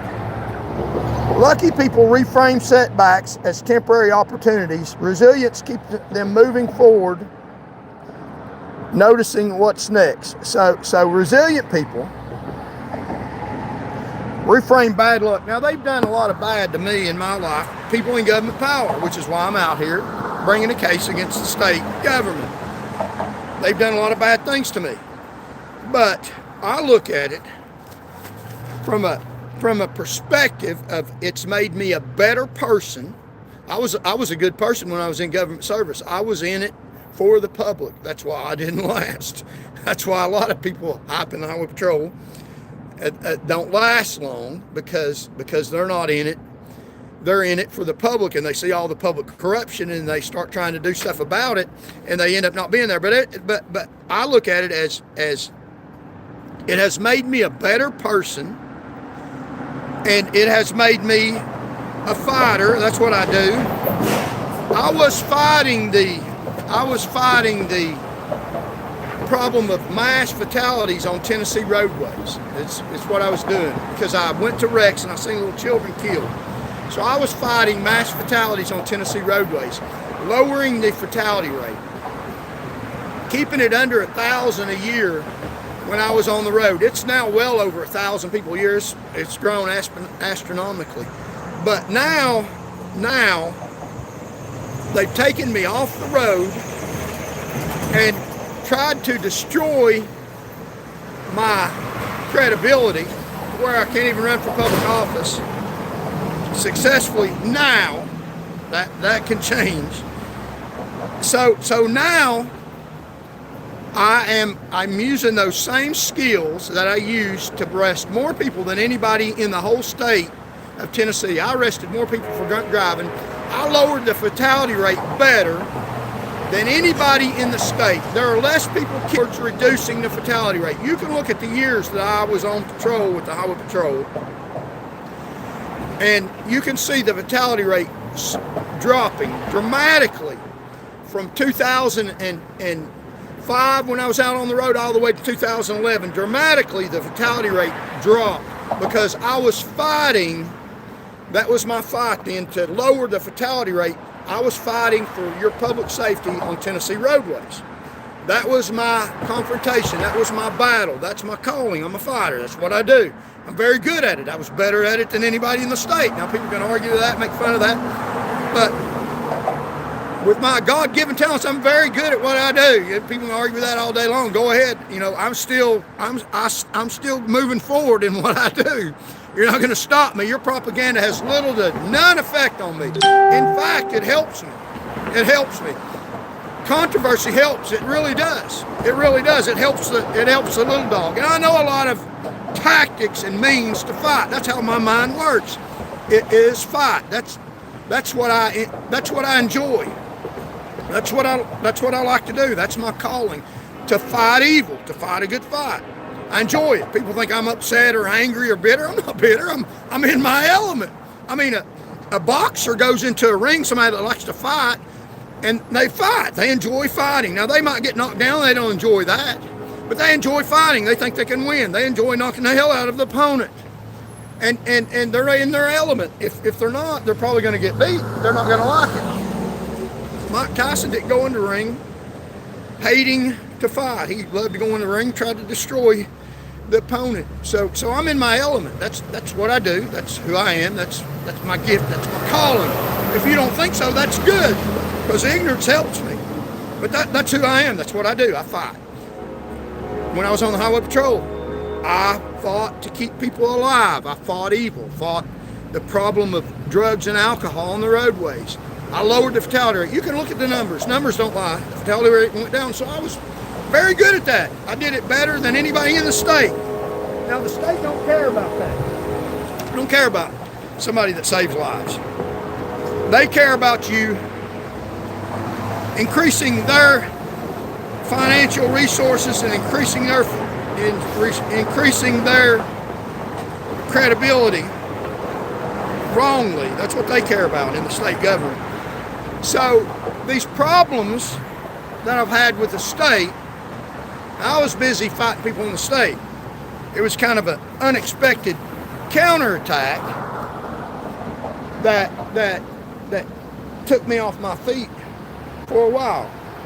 So I look at it now as fighting a bigger battle that I'm very good at, and I'm going to eventually be very successful. I'm already being successful at it. We're talking to 1.3 million people right now, probably at this very minute. That's how much visibility we got. I've got more people listening to me than some of the local news channels. They won't tell you that. I mean, the local news channels have 50. This is how good I am at fighting. I mean, you can criticize me all you want to. You're criticizing a person that's hammering you, that's beating you down. That's what I'm doing. Now, it's not pretty. It's a little bit off base and unorganized at times, but it's very effective. It's getting there. It's getting where it's going. I got where I was going out on the road. I mean, tell you when I was out on the road, you were more likely, and your children more likely, to get home at night safely without getting run over by a drunk driver. That's a fact. I worked hard on that and was very effective at that. Now, they can't deny that. They got awards for what I did after they fired me. They took awards. The Knoxville district got an award for lowering the traffic fatality rate. I'm the one that lowered it. They got awards for what I did. They even benefited off what I did. And that's what I was in it for the public safety, for the public good. So now they just switched the fight to fighting people in government power. They don't care if you drive home dead or alive. They don't care about that. They flip the script. They say that I didn't care. I cared enough to put my life at risk every day. I care enough now to put my life at risk to fight people in government power. It's not I'm fighting the government, it's I'm fighting people that have infiltrated our government for their own financial benefit. And I've already spelled it out. They're getting super rich off your dime, off your tax money, living in Nashville, and you're paying their tax money. They rob you financially and benefit off you and make it harder for you to live. So I've got more outreach than some news channels. Channel 6, the leading news channel in Knoxville, their output on a broadcast is about 50,000 people. They've got cameramen, they've got trained people to present the news. They got all kinds of training, and they got all kinds of people telling them the news. They got all people telling them how to present the news, how to frame it in their favor, and this is why I got more views than they do. They got people telling them how to frame it in people in power's favor, because they frame it in favor of upholding the establishment. All the news channels do that. All the major news channels frame it in the form of how can we make people in power look the best. Now, they're going to hang some of them out every now and then to make themselves look credible. Hey, look what we did. We did that. But the only ones that they hang out are the people that people in power have allowed them to, because who have they stepped on? But the average news channel gets about 50,000 people here in Knoxville watching them all at one time. That's their average, about 50,000 people. I got on one of my videos, so I'm pretty good at this fight, and we're not giving up. I got over 57,000 people on one video that watched the video. Now, that wasn't all at the same time, but that's still 57,000 people outreach, telling them that people in government power are crooked, to vote them out, and presenting my case against people in power that we need to completely wipe out the whole system where people in power and vote them out, and restart a system that's beneficial for the public, and quit letting them rob us, quit letting them lie to us. So my battle now, and hopefully you'll join this movement, Voters of Truth Enraged.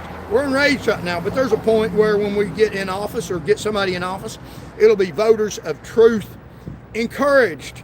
And my fight, somebody's past performance, what they've done in the past is a good predictor of what they're going to do in the future. That's predictable. What they do in the past, well, they were good for you in the past, so probably they're going to do good for you in the future. That's their character. Now, they're trying to destroy my character. That's what they tried to do to me. People that go against people in government power, that try to affect their billfold where they have to pay their fair dues and provide public service, they try to destroy your character so they don't listen to him. They're not a good character. The newspaper sells that. I was on the front page of the newspaper. They sell that. While I was out risking my life for public safety, lowering the fatality rate, they were trying to say, don't listen to him, we're going to get rid of him because he's not going along with the program. He's made complaints against us, and we don't tolerate complaints. We don't tolerate legitimate complaints. Now, I'm not the only trooper that's happened to. That happened to Marty Nix. He made a complaint of sexual harassment against the supervisor of Tennessee Highway Patrol. Where's the Me Too movement at? Even these movements, these social movements aren't working. These social movements work for the government. Where's the Me Too movement? When Governor Phil Bredesen wiped out all the sexual harassment complaints, shredded them, that should have been investigated. So, my fight now, and this is how I look at things. I'm a better person. I'm still doing the same thing. I'm still fighting for you, for public safety. In the past, I lowered the fatality rate. They have raised it. That's their character. They're going to continue to raise it. They're going to continue to live off your money, get super rich off your money. I lowered the fatality rate. If you listen to me, go with your gut, listen to the facts, then and join this movement, Voters of Truth Enraged, or if you're in Tennessee, Voters of Tennessee Enraged, and join this movement, like, share, and comment. Help us get the word about the government. The government fears the truth. They want to be pictured, and they spend a lot of money, a lot of your money, framing them as legitimate, honest, caring people that are providing for you, that are taking care of you. Let's look at the facts. Go to the grocery store. Have your wages increased to how much the cost of food is? No, it's not going to. It's going to get deeper. They're going to get richer, and you're going to get poorer. That's what's going to happen. Get enraged about it. I point out stuff almost on a daily basis about how inept they are, about stuff where they literally kill people. Now, they don't tell you that. They frame it in a way that protects them to the nth degree.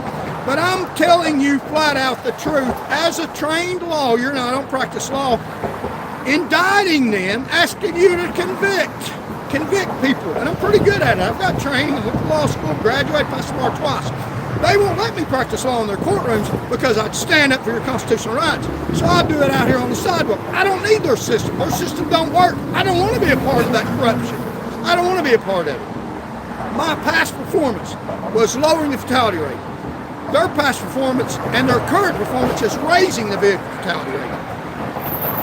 And my past performance, if you join the movement, help support it, help fund it, help me get the message out, help me delegitimize the people in government power, truthfully, and not violence, vote them out. Help me do that by getting the message out. by spreading the message, telling the truth about them, how rich they're enriching themselves, how they're living in Nashville off your money. You can report stuff surreptitiously. If you don't have money to support the movement, that's fine. Like helps the movement. Hit the like button. Hit the share button. We're prosecuting people in state government in public opinion. Pretty good at it. I was pretty good at fighting drunk drivers and the evil problem of wrecks on the roads. I'm pretty good at this. So you look at today, the fatality rate has increased astronomically, stayed well over 1,000 people and on the way up every year, leveling out for a few years and now still on the way up. That's people get killed on the roadways. That's Major Heatherly. That's Major Johnson, that's living off your money in a hotel building, apparently, according to a credible source. So if you think about it, when I was on the road, as I mentioned several times, I'll keep mentioning it because it's the truth, I was lowering the fatality rate. I was risking my life, taking people off the road, helping them, putting them in a safe place, a jail, and the fatality rate was lower. Now the fatality rate has skyrocketed, well over 1,000 people. That's their performance. To this day, you're unlikely to get home. They're even getting by drunk drivers themselves. They've created an environment that's dangerous for themselves. I'm just pointing it out. Join the movement. Hit the like, share, and subscribe. Contribute if you can. Now, if you think about it, the fatality rate over the years has skyrocketed. They make cars safer. They every day have people out designing, engineering roadways to make it more difficult for cars to run into each other, designing medians and making the roadways by design safer, separating cars further apart and doing things every single day. Engineers are designing roadways by physical barriers to make it more difficult for people to get killed in cars. They're designing cars with more safety features, so making it more hard, more difficult. So the fatality rate, if the laws are being enforced and if we have credible government, the fatality rate at a minimum should be level, should be below the levels of when I was on the road. But instead, because of inept law enforcement, it has increased instead of leveled out or gone down. So they're not concerned about your public safety, health protection, and well-being. They're concerned about being viewed, the forest of being viewed as being legitimate, as being out to effectively govern you, as being viewed as protecting your constitutional rights, as being viewed as a legitimate government, as being viewed as in it to serve the public, when in fact they are in it to serve themselves, to enrich themselves. They could care less if your loved ones make it home dead or alive. They have no conscience. Their conscience is seared. They claim to be Christian in order to bolster their credibility. If you have a political candidate that goes into office, campaigns in a church, that ought to be your first warning. This guy's a dirtbag. He's going to run the economy. Here's just another example of how people in government power are letting foreigners, they're getting rich off foreigners and giving foreigners rights because they get money off foreigners. This is in black and white. This is evidence. Convict people in government power. Vote them out. I'm not talking about hurting them. They would love for me to say that so they could haul me off to jail, say he's violent, he's promoting anarchy. No, I'm promoting voting, just, fair, honest government. They're promoting anarchy. They've already knocked me down, hurt me, and put me in the hospital for saying vote these people out. They're not honest people. They put me in jail for that. They violated the Constitution, stepped on soldiers' blood. I've got a right to say what I say. They can say what they want to say behind government podiums with the appearance of legitimacy. They say it every day in their road court rulings. And they won't let me on the sidewalk to counter that? Wow, that's how far gone the system is. That's how dangerous we are to them, not by violence, by getting them voted out of office. That's how dangerous I am and you are to them if you join vote. We can win this fight against him. I won the fight on the road. The fatality rate was lower going down. I was very good at that. Don't let them fool you. We can win this fight against people in state government. Every day I'm going to put out information about how crooked they are. Factual, truthful information. Line it up with what they're saying. And here's just one other example of how they make money off you. UT alumnus Charles Van Morgan versus Tennessee Board of Law Examiners. They voted me down. Lisa Perlin, Executive Director, Tennessee Board of Law Examiners. Marcus Guzman, Tennessee Board of Law Examiners. Dear Miss Perlin, please find a petition for relief enclosed. That a file stamp copy of petition. Sincerely. UT Law spending tax money on Argentina, but what about attorney time on UT graduate? So they wrote a letter, University of Tennessee, 2016. They wrote a letter, Federal Express, they wrote a letter, please find a petition for relief for Mr. Guzman. He's a foreigner. The UT Board of Law, the University of Tennessee, Knoxville, wrote a letter for Mr. Mardo Gabriel Guzman versus Tennessee Board of Law Examiners. So they wrote a letter, UT wrote a letter for a foreign attorney to the Board of Law Examiners promoting that he get his law license. He didn't even go to school there. So UT Law spending tax money on Argentinian. But did they write a letter for me? I'm an alumnus of UT. They didn't write a letter for me to get my legal education. So the University of Tennessee is getting money. The dean over the school, the appointed dean over the school from Governor Lee, appointed his political buddy.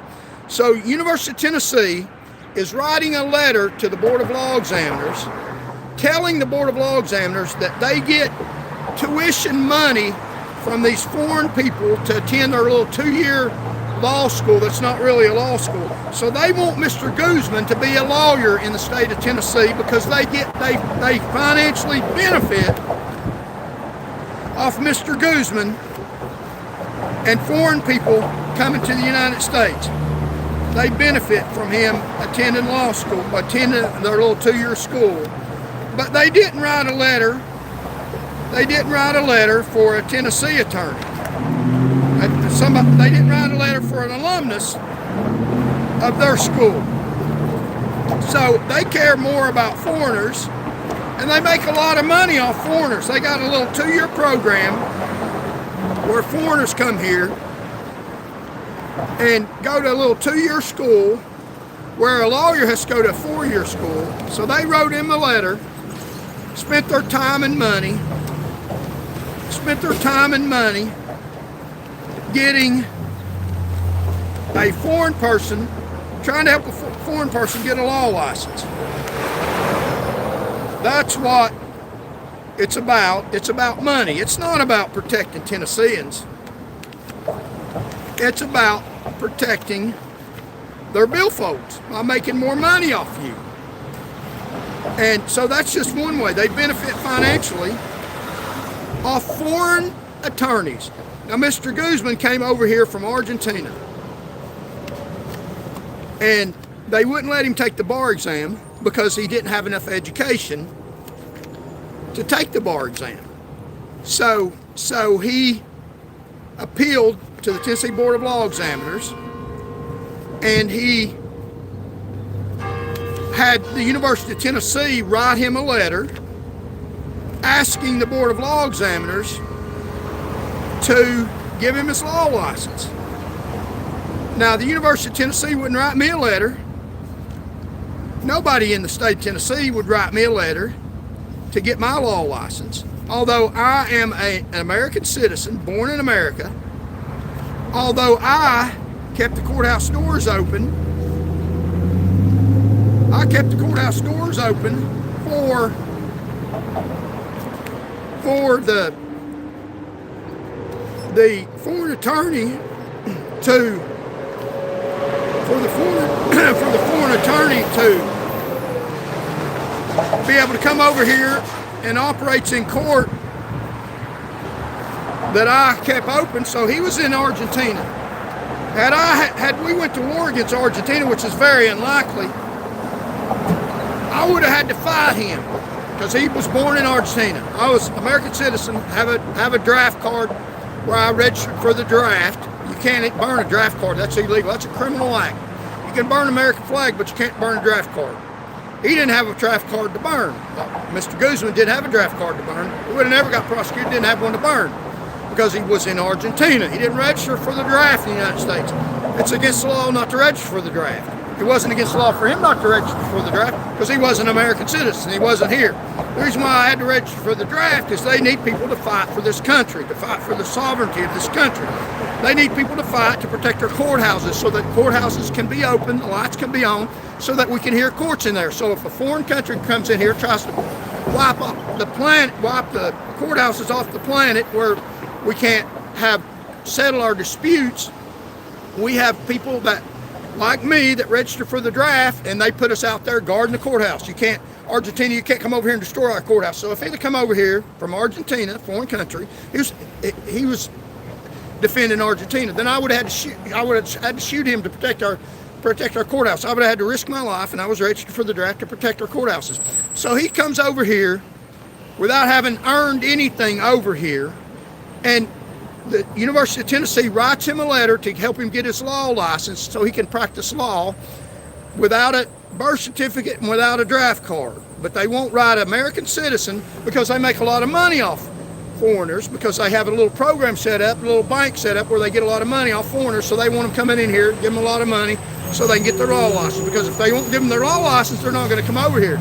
So they want to give them a free ride, come over here. You don't have to have a birth certificate, you don't have to have a selective service registration like I have, that kept the courthouse doors open for him so that he could come over here and benefit from what I kept open. I mean, and because they make money off him. So they want it open, not because of principle, not because of rights, not because of soldiers' blood, because they make money off of it. And that's what that's about. And so I can't practice law in a Tennessee courtroom, although I have a birth certificate, selective service registration. He has neither. But they pay the University of Tennessee a lot of money, and more of the foreigners come over here. And one of the reasons they gave him his law license, it's in his lawyer's brief, that you should give Mr. Guzman his law license because he can do great things for Argentina in our Tennessee courts. So he can represent Argentina in our Tennessee courts. So I was going to do great things for the mass populace to protect your constitutional rights in Tennessee courtrooms. I was not going to fight for people in Argentina. So he's got a law license. That's a special privilege to be able to go into court. They give him time. They won't give me time in the court. So they give him time. They won't give me time. I got a birth certificate, a selective service registration. I would have liked to have time on a podium in a Tennessee courtroom, in this courtroom down here, to be able to argue for you, say, Mr. So-and-so did not commit that crime, and here's the reason why. And when the judge did something against your constitutional rights, I would say, I object, Your Honor. My client has a right to present his case under due process, under fairness, under his right to present a defense under due process. He has a constitutional right. You have to let us present his case, Your Honor. You can't tell him he can't speak. And we have to be able to tell the jury this is his constitutional rights under the Fifth Amendment due process, a notice and a fair hearing. And you're not giving him fair hearing, Your Honor. You're not letting me present this fact that he wants the jury to know. So I would have represented American citizens in our Tennessee courts. Had the time, they give you a certain amount of time to argue to the jury. So I can't do that. I can't argue for you. I have a birth certificate, selective service. Now this Argentine attorney got this privilege that they deny me. They deny me the privilege to represent you, although I have been to an American law school, passed the American Tennessee bar exam, and have a bachelor's degree in America, a master's degree at advanced level in sociology. I have advanced level of understanding above most lawyers, and I also have a doctor of jurisprudence, passed the bar twice. So I have advanced level of knowledge in the law. I know your rights. I would have had time, but they won't give me the time to argue. But they'll let a foreign attorney, came from another country, came from overseas, doesn't have a birth certificate, wasn't born here, doesn't have a selective service registration, did not have to fight and agree to protect the courthouses that he now gets the benefit to speak in. They give him time in American courtroom to talk to a jury to represent people in a foreign country. That's the reason why they said they wanted to give him his law license, so that he can speak for Argentinians, and they give him time in our courtroom to speak for people in Argentina. Now, is that what you want? Because the University of Tennessee makes money off him, money. So because they make money off him, they're going to give him the opportunity to speak in front of a jury, to influence a jury to go Argentina's way, probably against you. Now, is that what kind of government you want under High Bill Lee? Because he's the one that promoted the dean of the UT Law School, one of his political buddies that helped him get elected. That's what's going on in your Tennessee courtrooms. They give time to foreigners, the privilege to argue, give them time, but they won't give American citizens. And they try to say it's because we're dishonest. I'm not dishonest. They're dishonest. That's what this channel's about. 1.3 million people. It's to tell you they're dishonest and they're stealing your money. It's about getting your money. It's about foreigners paying them, buying time in Tennessee where they can argue for their country. So we're being invaded, as a matter of fact, using our great University of Tennessee by people in power that are running it wrong. They didn't write me a damn letter, did they? But here you see in black and white, they wrote Mr. Guzman a letter. Rando Guzman, University of Tennessee, wrote him a letter. UT alumni. They didn't write me a letter, but they spend time writing him a letter. So that is the system. So like, share, comment. Like, share, comment. So I am a pretty damn good fighter. Fighting the hell out of these dirt bags. So we've been on here almost 2 hours. And they literally, and we'll talk tomorrow, we should break it down about how these people are financial benefit. The University of Tennessee is benefiting from foreigners. That's the reason why they're saying, please give them a law license. They're giving us money. They're buying a law license. Yeah, I was trying to get it honestly. And so now I'm fighting. That's what I'm doing right here. So if you want to know what I'm doing, it's real simple. I'm fighting people in government power. I'm not fighting the state. You are the state. They've taken the state from you and stealing your money from you. We are the government. They're letting foreigners infiltrate the government. Taking our rights from us. We'll show you a few more things. Show you tomorrow, break down the financial thievery of Americans by these politicians that allow foreigners to have time in our courtrooms to represent their countries. If you see the concept, I can't tell you how important that is in the takeover of America for financial gain from people in public power. They don't care about America. They care about their billfold. They care about their pocketbook, and they're willing to go to whatever length. They're gluttons to allow us to be invaded by foreigners, to give time in American courts.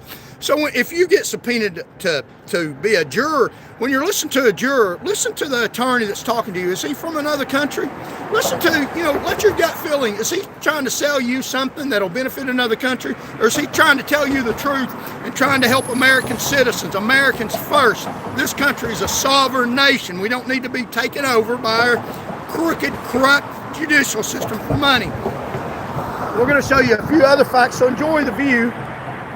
This is downtown Knoxville, Tennessee. Like, share, comment, send a super chat, support the program. Now, I'm a pretty good fighter. Now, I'm banking on the fact that they're going to take me unseriously. That's good. But when I was a trooper, my last year, 2011, my last year, this is the year they fired me, 2011, Charles Van Morgan, DUI Officer of the Year. I led the state in DUI arrests the year they fired me. So while Sergeant Appleby, and I was just a trooper, while Sergeant Appleby was allowing people to die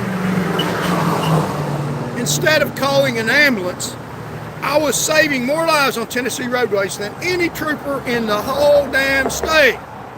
Had more education than him too, as a matter of fact. He was promoted because he backed up the line establishment, backed up the line brass. I wasn't promoted because I was out. My focus was on providing for public safety. I was very good at that fight. Very good, extremely good. Led the whole state. That was the year they fired me. I was lowering the fatality rate on the way down. They literally got an award, and this is how good I am at this fight. So take me lightly. Say what you want to, take me lightly. Go right ahead, have at it, because we're on this. And when we get on it, like a dog on a bone, we ain't letting go. And we're very effective at what we do. So join the movement. It's going to be very effective. You know, you say, well, you haven't been very effective in the past. Ride us off, go right ahead. It helps. We will. Persistence and determination can overcome bad luck. I've been at this for about 6 years now. First time I got on YouTube, got 2 or 3 views. Several years, put out good videos, 500 views. Ran for office, got a little 1,000 votes. They make fun of me, a perennial candidate. Persistence. Keep at it. Keep knocking. Keep talking. Keep asking. Keep telling the facts. Keep reporting. Keep going to scenes. Keep looking at the news and looking what they're leaving out and reporting that. Keep putting what you know in there. Keep going by your gut. People know how dirty people are in government power. They know that. I've talked to people. All over the state. I've knocked on 40,000 doors. I'm pretty good at what I do. I'll knock on 40,000 more if I have to. It's not over. It's not over. It's not going to ever be over as far as I'm concerned. And that's the nature of a fighter. They never give up. They never do. You know, the Highway Patrol taught that in their class. They have a study where they have a thing where the people, professors, the instructors there, most of them are complete total idiots. They don't even know what they're talking about. They work in an office while people out on the road should be teaching the classes because they know literally what goes on and they're deserving of that. But they have people that go to work in an office every day and tell people how to survive out on the road. I mean, so stupid. But they do read good material and put out good information. They don't know what they're talking about. They haven't experienced what they can tell you, but they have a little part in their training where they tell you to say you're out on the road and you've been shot and you're gonna die. You feel like you are.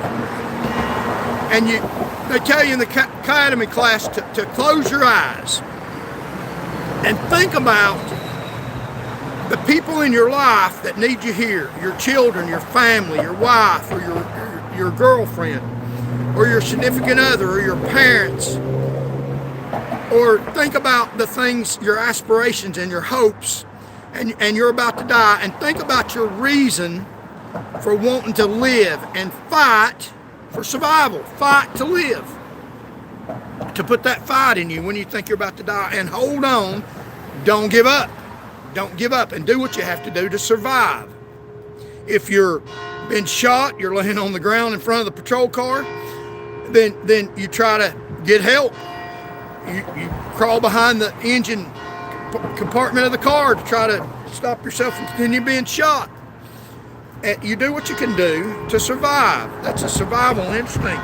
So you know, being down in the polls or losing elections, you know, you fight to survive. You think about why you're fighting for. What's the purpose of your fighting and who you're fighting for. You know, I'm fighting for the mass populace, the mass civilians. And I've got hell of a lot more people on my team than they do on their team. They got a lot of liars, a lot of slick people that tell you something that makes a hell of a lot of sense if you listen to them long enough. They'll convince you that foreign lawyers are a good thing in America, and they need to be more of them. Give them more time to convince you that we need more Argentina in America. They can sell you. They can sell you ice in Alaska. You know. But listen to your gut. So they were literally getting awards for what I did after they terminated me, saying I was no good. Still taking awards. Isn't that amazing how they flipped the script? I wouldn't listen to the damn thing they say, other than to get facts. You can get facts for some of the things they say. You can get dates and times. But look beyond what they say. Look at the dates and times and some of the facts. Take the narrative about how they're trying to spin it, what they're trying to show you. They're saying these are the facts. And this is how we tell you to think about it. Now people know, go all across the state, people know I'm knocking on 40,000 doors. But the government is not honest. People in government power are crooked as hell. They know that. I don't have to sell them. That's not a hard sell. I don't have to say, please believe me. People in government power are crooked as hell. And they go into office poor or rich a little bit, and they get super rich. And they're not on your side. I don't have to sell people that. They're like, yeah. I mean, tell me something new. Well, I'm not saying anything that's not a popular, well-known opinion. I'm just spelling it out with facts and dispelling some of their, yeah, this is what happened bad, but this is how we want you to think about it. So here's what they did. They took my awards. Things I did that helped you, and I'll still do things that help you now. Join Vote, Voters of Tennessee Enraged, Voters of Truth Enraged, and I'll show you in other countries how to do this. You look at what they tell you and look at some of the facts, look at some of the newspaper articles, and then you think about how you think it is. Go by your gut feeling, what I think this means, not what some news reporter tells you to think, because the news reporter is going to tell you to think about it in a light that benefits people in power, the ones he serves, the one he's reporting for, the one that frames the situation in terms of how to make Bill Lee look good, how to make Marsha Blackburn look good. But I'm going to tell you, here's the facts as they presented them, and here's how to look at it in a truthful manner. Now, they terminated my position, saying I was dangerous for society. But look at the facts. They got an award after they fired me for the work that I did. So who's credible, me or them? They lie, and I tell the truth and did a truthful job. So look at this. In 2000, so they gave an award, saw a 22.4% decrease in traffic fatalities. That's Van's decrease. Recipient. The award was accepted by THP District Captain Cheryl Sanders. This was in 2012 for my work significance. This was the first year the Tennessee Highway Patrol presented District of the Year Award, making it a new tradition. February 20th, 2000. So they gave them an award. They gave them an award for what? They gave them an award for what I did, saying that I was dangerous. But there was a 22.4% decrease in traffic fatalities because I was out going in pursuit of people, keeping them from hitting other people. So they gave them an award for what I did wrong. So this, they told you that I was dangerous. They told you that I hurt people, that I'm a dangerous, violent person. But I led the state in keeping the fatality wrecks down. And the year that they fired me, they got an award for what I did. They took an award for what I did. I mean, really? I mean, that's just so blatantly in your face. They lie to you. They lie. So they said, here's what they said. The Knoxville District of the Tennessee Highway Patrol was named District of the Year for 2011. Now, that's the year I worked in 2011. I worked there. I made more arrests than any trooper in the state in 2011. This award was given to the district for its overall achievements, including a significant increase in impaired driving arrests and a decrease in traffic fatalities during that year. Awarded for achievement, the Knoxville District received the award for its performance in 2011, particularly in DUI enforcement and traffic safety. Increased DUI arrests. The district made 761 impaired driving arrests in 2011, 51.6% increase from the previous year. So I'm the one that did that. I did that. That's my award. That's like me running a race, coming across the finish line first. That's like me saving more people. I even got somebody out of a burning car. And then them saying, get out of here. We don't need your services anymore. And then get an award for the services that I did. And then the next year, this is the bad thing. The next year, when I wasn't out on the road performing my services that they got an award for, the fatality rate skyrocketed. So they didn't care about your safety. They took an award for it. Now, isn't that amazing? They got an award for what I did. And now they're trying to destroy my credibility.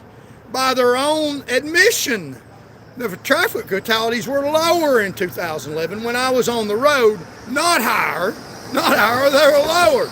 In 2012, they went up astronomically. The traffic fatality rate in 2011, there were under 1,000 people killed on Tennessee roadways in 2011. That's because I was out keeping people from getting dead, and they accused me of killing people. Isn't that amazing? They didn't kill anybody, didn't endanger anybody, didn't kill anybody. I kept people from getting killed. I was out doing my job. They took awards for it. They said, yeah, this is a good job this district's doing, but I'm the one that led the district. Then they got rid of me after they took an award for what I did. So I'm not available in 2012 to lower the fatality rate. I'm not out doing what I did in 2011 that they got benefit for. So in 2012, the fatality rate, your likelihood of getting killed went up. It went up over 1,000 people.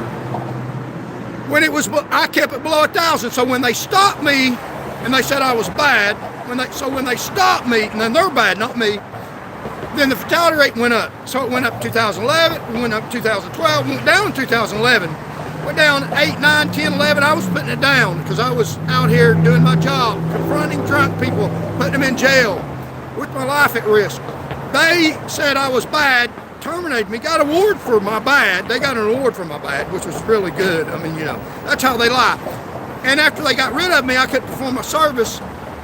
For you, the fatality rate skyrocketed under Major Stacey Heatherly, slowly, dramatically on the way up, because these road people in power getting put out in hotel rooms in Nashville without having to pay for it on your tax dollar while the fatality rate goes up. Major Stacey Heatherly helped receive an award for the district. She went out and spent your money to try to get me off the roads in 2012 so that I couldn't keep. In 2012, you had a more likelihood of getting home dead or one of your family members not coming home in 2012 because I wasn't out on the road stopping people from running into you. She literally spent your tax money to hire a lawyer, to hire a liar, and your tax money paid for the lawyer. She literally hired an expert to come down your tax money to pay, and took time, closed down the road, hired an expert liar to say that you can see better at night. So your money paid for them to lie so that your life could be more at risk, so that later, years later, you could put her up in a hotel room to be a major in Nashville. So she continued to lie, and the fatality rate goes out the roof. So I'm telling you, how bad does it have to be before you call this man that's supposed to be a Christian? Now, I don't know his heart, but I can tell you just by looking at the numbers, just by looking at the facts, look at your gut feeling, that he's a lowlife criminaloid. He's a transvestite dirtbag that promoted this lady that backs him up. If you ask her about Governor Lee, oh, he's the greatest man, the fatality rate, although higher, we're working on it. It should be lower. They're making cars safer, they're making roads safer. Why is it not lower? Because of you, Major Stacy Heatherly, you're a danger to yourself and other people. She even got hit by a drunk driver in an environment she created just a few months ago, just a few days ago. They're slamming into each other in Maryville. A trooper hit another police officer.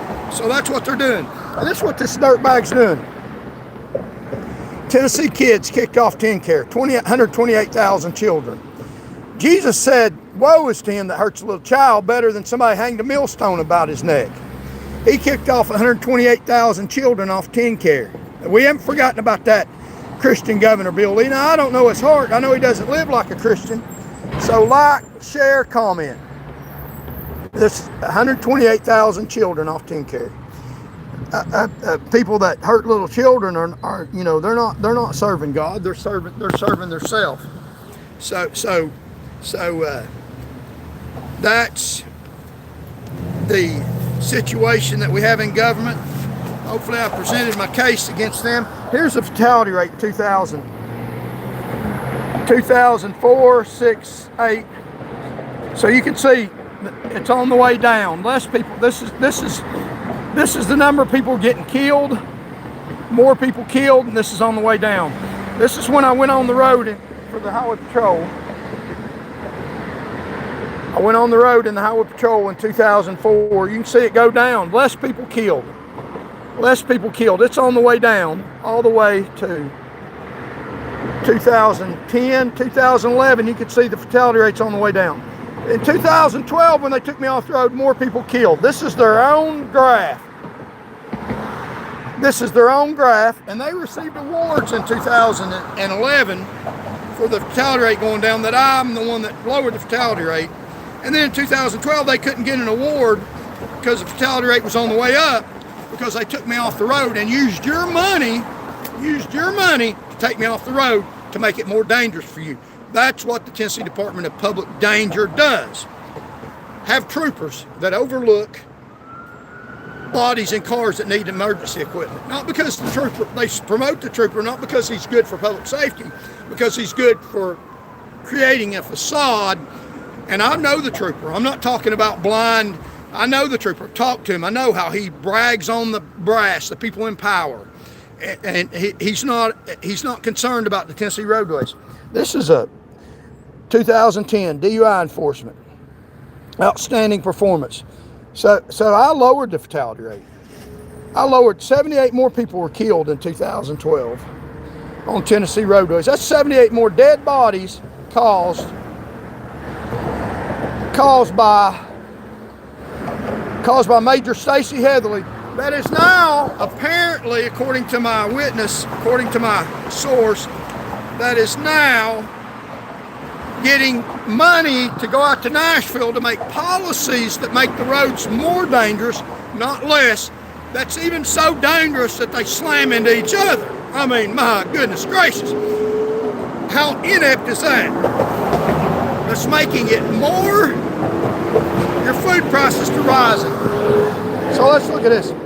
Focusing on the poor and ignoring the system of power, privilege, and profit makes them poor is like blaming the corpse for murder. Focusing on the poor and ignoring the system of power, privilege, and profit, which makes them poor, is a little like blaming the corpse for the murder. Michael Peretti. So they are raising your food prices. They're creating a dangerous environment and blaming the people taking awards, and blaming the people that they're taking awards for the dirty. Impaired driving causes too many fatalities. As you know, I've made it a priority of the THP to aggressively enforce high-risk behavior. No, he didn't. I want to commend you for your efforts to rid drunk drivers from streets and communities. The dedication to DUI enforcement you've made has created a safer environment for citizens and undoubtedly eliminated the heartache of many families. I would like to congratulate you for having the most DUI arrests in Knoxville District for the second quarter 2011. Captain Sanders will present you with a certificate and sticker to place on your patrol car recognizing your contribution to public safety. Thank you for your hard work and dedication to duties. I urge you to remain vigilant in your enforcement activities. Only when we commit ourselves fully to achieve do we achieve great results. And then he fired me. Bill Goober. And Bill Haslam was the governor. And then they fired me. And then they gave themselves awards. And then they lied on me in court documents, committed perjury and criminal offenses, committed perjury and crimes, and lied on me and fired me. And then the fatality rate skyrocketed. And that's people in government power that harm the public. Perjury is willful and corrupt taking of a false oath in a judicial proceeding. Perjury is a specific intent crime. A statement that is alleged to be perjured must be material. It must affect some phase of the judicial proceeding, and it is not considered perjury if the witness recants before the end of trial. So they committed perjury to get a crooked case through the Tennessee judicial system to take the leading trooper that protected the roads by their own admission better than anybody in the state. They committed perjury. I was trying to get out of the highway patrol. I was in law school. Now they won't even let me practice law because I protected you. So they got out a statement of me where I didn't say I swear to tell the truth, the whole truth, nothing but the truth, something to God, in a conversation with people. Took it out of context. Major Stacy Heatherly, who's living up in a hotel room in Nashville, paid by you, apparently, according to my source. They got her where she surreptitiously recorded me, took something out of context. I didn't swear under oath to tell. I didn't swear it was the truth, the whole truth, nothing but the truth. It was a context. It was a conversation, and they put out, I said that statement in isolation that tends to incriminate me while I was leading the state in drunk driving arrest. They didn't mention that. And even had newspaper articles praising my work while they were working on getting rid of me because I was good for the public. But I wasn't good for Mr. Bill Haslam, the billionaire, and his entourage. I was protecting the public. I wasn't concerned about the hierarchy. They can take care of themselves. So they literally quoted me like I'd said something under oath in a courtroom that was completely taken out of context. You can read it every day. But they went into court and said, I swear to tell the truth, the whole truth, nothing but the truth. Accused like I committed perjury. I didn't commit perjury. They literally went into court, I swear to tell the truth, the whole truth, nothing but the truth, so help me God. That's what they said, under oath in a courtroom. And they lied under oath, something that I can prove that was material, how bright the car, that it was on fire, whether or not it was. And they were even questioned about it. So you're sitting here today, you're saying that you and Trooper Morgan sat down and watched that video, which I didn't. And he backed it up, so he didn't even clear up the perjury beforehand. So Terrell Johnson lied under oath, but you don't see that out in the papers. You don't see that fact of lying under oath when you're informed. But they put out something I said in jest without telling the complete story. Now that's what these people in government power do, and we need to vote them out. Join vote.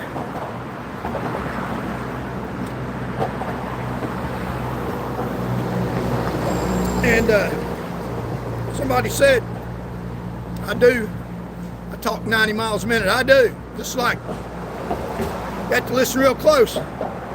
This is like getting a drink of water out of a fire hydrant. You have to pay real close attention to what I'm saying. I know that. It's like heavy metal rock and roll.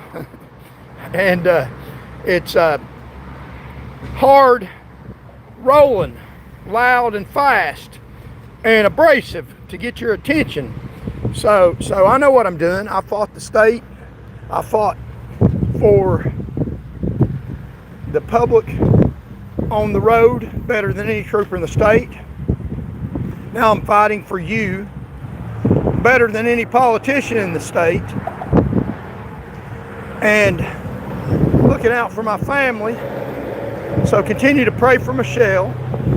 Tomorrow we're going to spell out if we're on here tomorrow, we're going to spell out the truth about some of these politicians and about the financial situation. We're going to look at the numbers and talk about how much you have to pay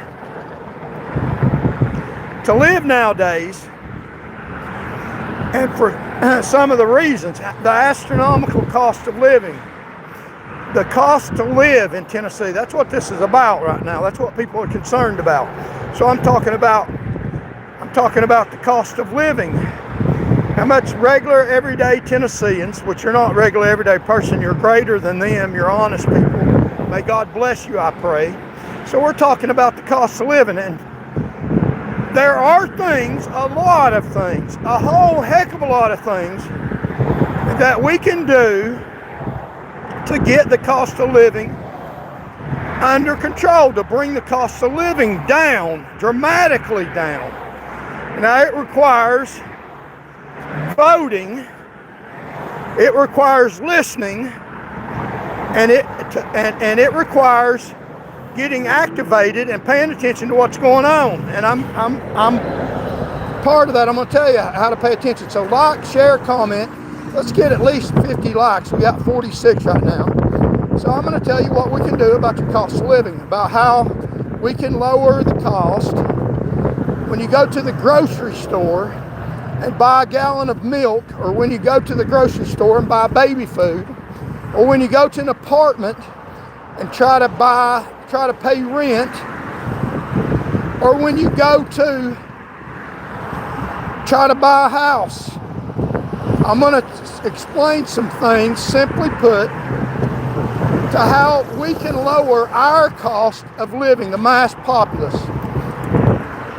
How we can lower our cost of living, the things we can do, the measures we can take to make sure that we can live on the planet in the state of Tennessee, because you can't live on the planet in the state of Tennessee right now. And people in government power don't care.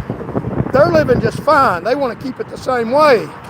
They want to keep lying to you and telling you everything's okay when it's not okay. It's a system that benefits them and only them. So we got 47 likes. Let's get 50 likes, and it'll help spread the message, help spread the channel. And thank you all so very much. I appreciate your time. I have tried to convict people in state power by using the First Amendment. Tomorrow we'll continue to try to convict them. Tell you what we can do. A lot of simple things we can do. So hold on. Don't give up hope. And we'll continue this fight that I'm pretty damn good at, I hope. Thank y'all for joining me. Charles Van Morgan. You won't hear this anywhere else. Enjoy the view. Enjoy my office. It's a public office in the city of Knoxville. And we'll continue the show tomorrow. So thank y'all for joining me. Beautiful view. We'll look at the river here. I won't drop my phone. So let's get 50 likes. We got 48. We need 2 more likes. So look at the river here. Hopefully I won't drop my phone. I dropped my phone. There's the river.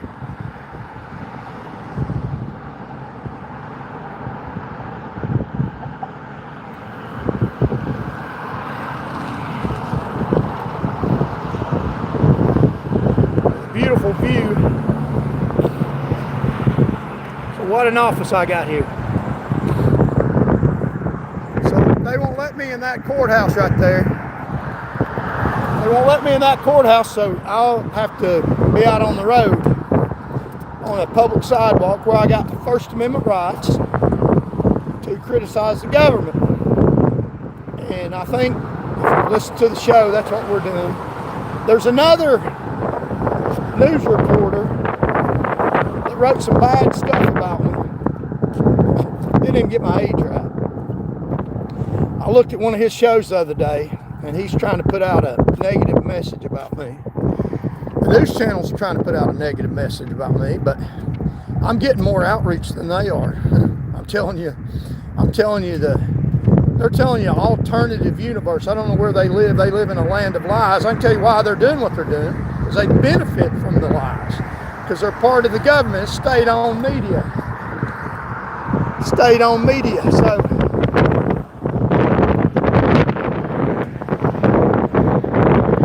okay, we've got 49 likes. Let's get another one. They're state-owned media, but another news reporter, and I'm not going to mention his name because he's an idiot. And if I mention his name, it'll get more attention to his channel, and I'm not going to do that. So what I'm going to do is, the Nashville reporter, he wrote a bad story about me and saying I'm bitter. I'm not bitter. I'm in my element. I'm a fighter. I'm fighting. A fighter's not bitter. A fighter is in their element and they're fighting. They're doing what they should be doing. For the first time on here, how you doing today? I'm doing just fine, thank you. So a fighter is in their element. They're not bitter. They're in their element. So he doesn't understand. He's trying to present a picture of me that's not true. The Nashville reporter is the one that's bitter, not me. The Nashville reporter is bitter. And he's saying I'm bitter, but his channel, I looked at the other day, it's got like one of his videos, and I'll show you tomorrow, it's been out for several days, and it's got like 12 views on it. So there's 12 people in the whole world who've listened to him, have listened to his trash. So if he wants to run me down, and evidently does, he didn't get my age right, tried to make me older than I am, and said bad stuff about me. But if he wants to run me down, he needs to yell louder. He needs to speak up. He needs to yell, because nobody's listening to him. Nobody's listening. And I'm not going to give him the benefit of our platform to tell you who he is, because he's not a very good reporter, because nobody gives a rat's ass about what he's saying. So if you're listening to me, he probably even listens to my show. I don't listen to him. I looked, he had 12 viewers on his show, been out for several days. My videos get thousands and thousands the very same day. And so he needs to listen a little louder. And these news channels that run me down to dirt and lie for the government. That's what they do. These news channels lie for the government. But you can listen to facts. You can get dates, facts, and times, and then you can figure out what really happened. And I'm here to tell you what really happened. I know what happened. I've got an educational perspective and a life-lived perspective. And I'll tell you what really happened based on their facts. Not the narrative, the story that they're guiding you to. I'll show you where to go. They say, look, this is what's going on here. Look, right here. And I'll say, no, don't ignore that. That's insignificant. That's a diversion. Here's where you need to look. Here's the truth behind the story. And that's what we'll do on the show. We'll tell you the truth behind the story. And these news shows that sell you a false narrative, and every damn one of them do, to a certain extent, some better than others. And they know they do. They're out putting out stuff now. That are presenting themselves. Look at their commercials as you get honest news. That's what they're saying. They're advertising. They're showing their anchor. They're saying, I'm such and such with channel such and such news. This is the honest news channel. I'm an honest reporter. You'll get honest reporting. And so they're telling you we're honest. And they can tell you whatever. They can say the sky's down, and they can say the moon is made out of cheese, and they can tell you whatever the hell they want to tell you. That doesn't make it true. And the fact that they're out saying that they're honest reporters, they're literally having to say, hey, I know you know we lie. I know you know that. People aren't stupid. But we're honest. We're going to tell you we're honest. So what you believe is not true, that we are honest. We're honest. The fact that they're even having to tell you that, why would people think? I mean, why would you think? Why we think you're honest? What are you talking about? We think you're honest. They know people have gotten on to them. They know they have to try to proclaim they're honest. We proclaim that we are honest. Believe us. Because they know people don't believe a damn word they say. The only thing you can believe is name, dates, and times. And then I'll put it in a proper perspective for you. So you don't get honest by proclaiming you're honest. You don't get legitimacy by claiming you're legitimate. You don't get to take over people's constitutional rights by winning public office by lying to people. Now they can have all the power that they have by lying and getting surreptitiously, and they shouldn't be in office. They shouldn't be. That's what Lester Roloff said. You're fighting the state. These are people that have been elected office, and that's what Lester Roloff said. Well, they shouldn't be. That's what I'm saying. These people won public office, but they lied to you to get it. They deceived the church. It's not your fault. They shouldn't be in public office. They shouldn't be. They ought to be in jail. But they can get all the public, even if they do have public power, and they've got it illegitimately, they've got it through lying. That doesn't mean that the governor has no right. The governor, even if he's elected, sworn in, even if he got there legitimately, which I don't believe, he has no right to take over people's constitutional rights. The governor can't come in your house or send the state highway patrol in your house and kick open your door and search your house. The governor can't have you drug off to jail just because he's the governor of the state of Tennessee.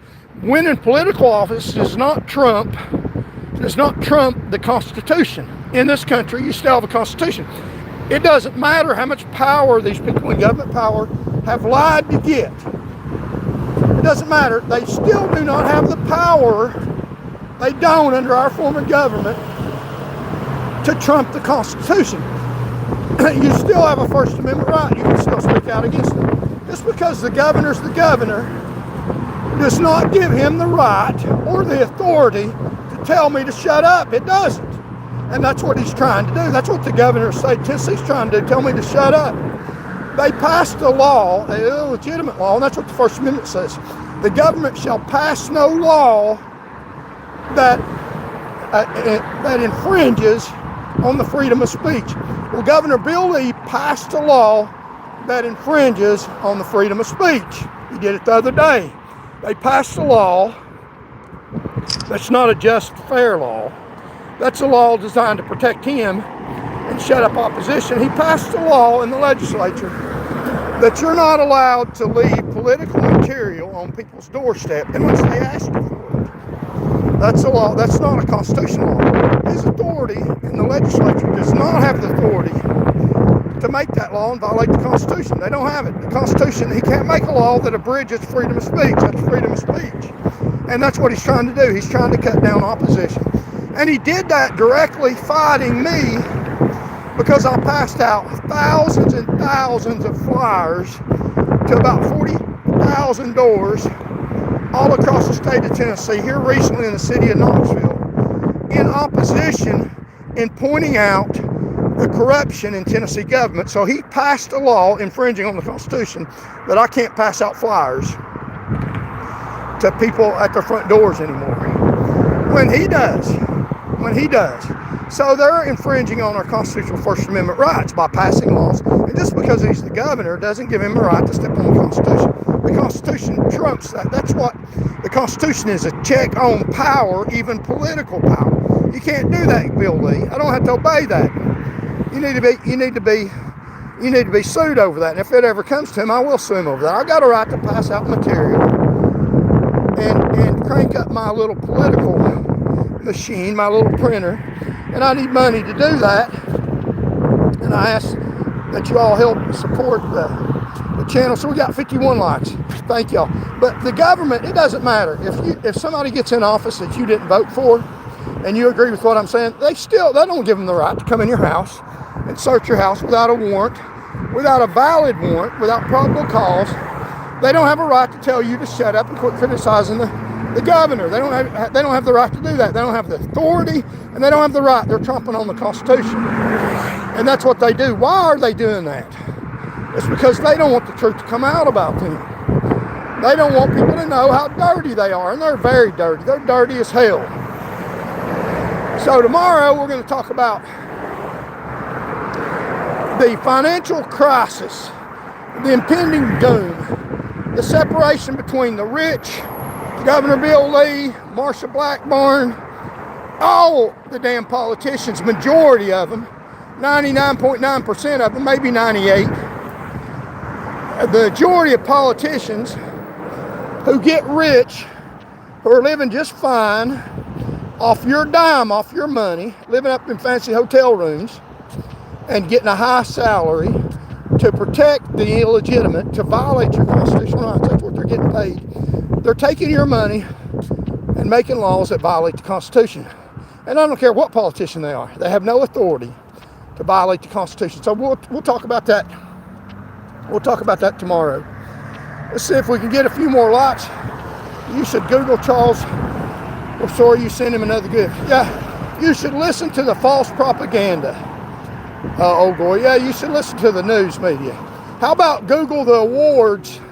Google the awards that the Knoxville district got when I was on the road in 2011. Google the awards and Google who's responsible for my hard work. So they want to tell you that I did a good job, but they don't want to tell you. They don't want to tell you that they fired me wrongfully. So Google, watch that video that he's trying to show you, and see if you see taillights on the car when it's wrecked off the side of the road. That a judge adjudicated a lie that there's taillights. That's not true. So thank you, Old Glory, for being in here. I appreciate it, and they're giving me money. And why would a bot be in here running me down? You know, I'm not on his channel. So why does he feel the need? Why does he feel the need to run me down? Because I'm stepping on some toes. I'm telling the truth about people in government power, and that's one way they try to influence elections. Somebody telling the truth, they try to lie and destroy their credibility. So they're trying to destroy my credibility. Although I was good for public safety, the fatality rate was lower. They're trying to say that I caused fatalities, which, no, that's not true. Jeff Appleby, a sergeant with THP, that's a still sergeant with THP, caused a fatality. Google Jeff Appleby. Google what he did and compare that to what I did. I didn't endanger anybody at any time. In fact, my car didn't hit anybody. I got out of my car and could have blown up. So Google what they tell you. Go ahead, right ahead. And then think about what they're trying to tell you. Use your gut instinct. Use intuition. And think about what the facts that they're telling you, what they really mean. And don't listen to what they're trying to tell you those facts mean. Look at the facts. Absolutely, look at the facts. And then think about how they're trying to frame those facts. It's two different things. There's the truth, where the facts lead you, and then there's the lie, where the facts, they take you away from the facts and say, these facts mean this, and where the facts don't line up to what they're trying to say, they add facts that ain't even there. And a judge adjudicates facts that ain't even there to try to say, well, it's a judge that said that fact was there, so that must be legitimate. But that's part of the problem with our Tennessee judiciary. They legitimize falsehoods. Go in a Tennessee courtroom and sit there for a few hours, and you'll see how these dirty judges are. I encourage you to do that. And then email me back about the dirty atrocities that these illegitimate judges do to civilians. And go and listen to some of these foreign attorneys that have got a right to practice law in our courtroom, and a person like me that's got a birth certificate and a birth certificate and a selective service registration, facts that can't go in a Tennessee courtroom, because I would fight for your constitutional rights, just like I fought and lowered the fatality rate. But they would spin it and lie, and that's what judges do. So yeah, we got 55 likes. Thank y'all so very much. Thank y'all for donating. I appreciate it. And Sarah said hi. Hello, Sarah. And thank you for the bots that are in here. The hell he ain't getting paid. He's upheld the ante a few billion since he started this term. Yeah, that's right. That's right. The governors get paid a lot, and a lot of politicians get a lot of money, but they shouldn't be getting. They go into government office and get a lot of money. Vote them all out, every damn last one of them, and let's reform the government. Put it in your favor. And tomorrow we'll talk about lowering the price of living. It's about the economy. It's about the cost of living. That's what we're going to talk about tomorrow. Some pretty simple things we could do to dramatically lower it almost immediately. So thank you all so very much. May God bless you all, I pray. And always remember, God loves you and I do too.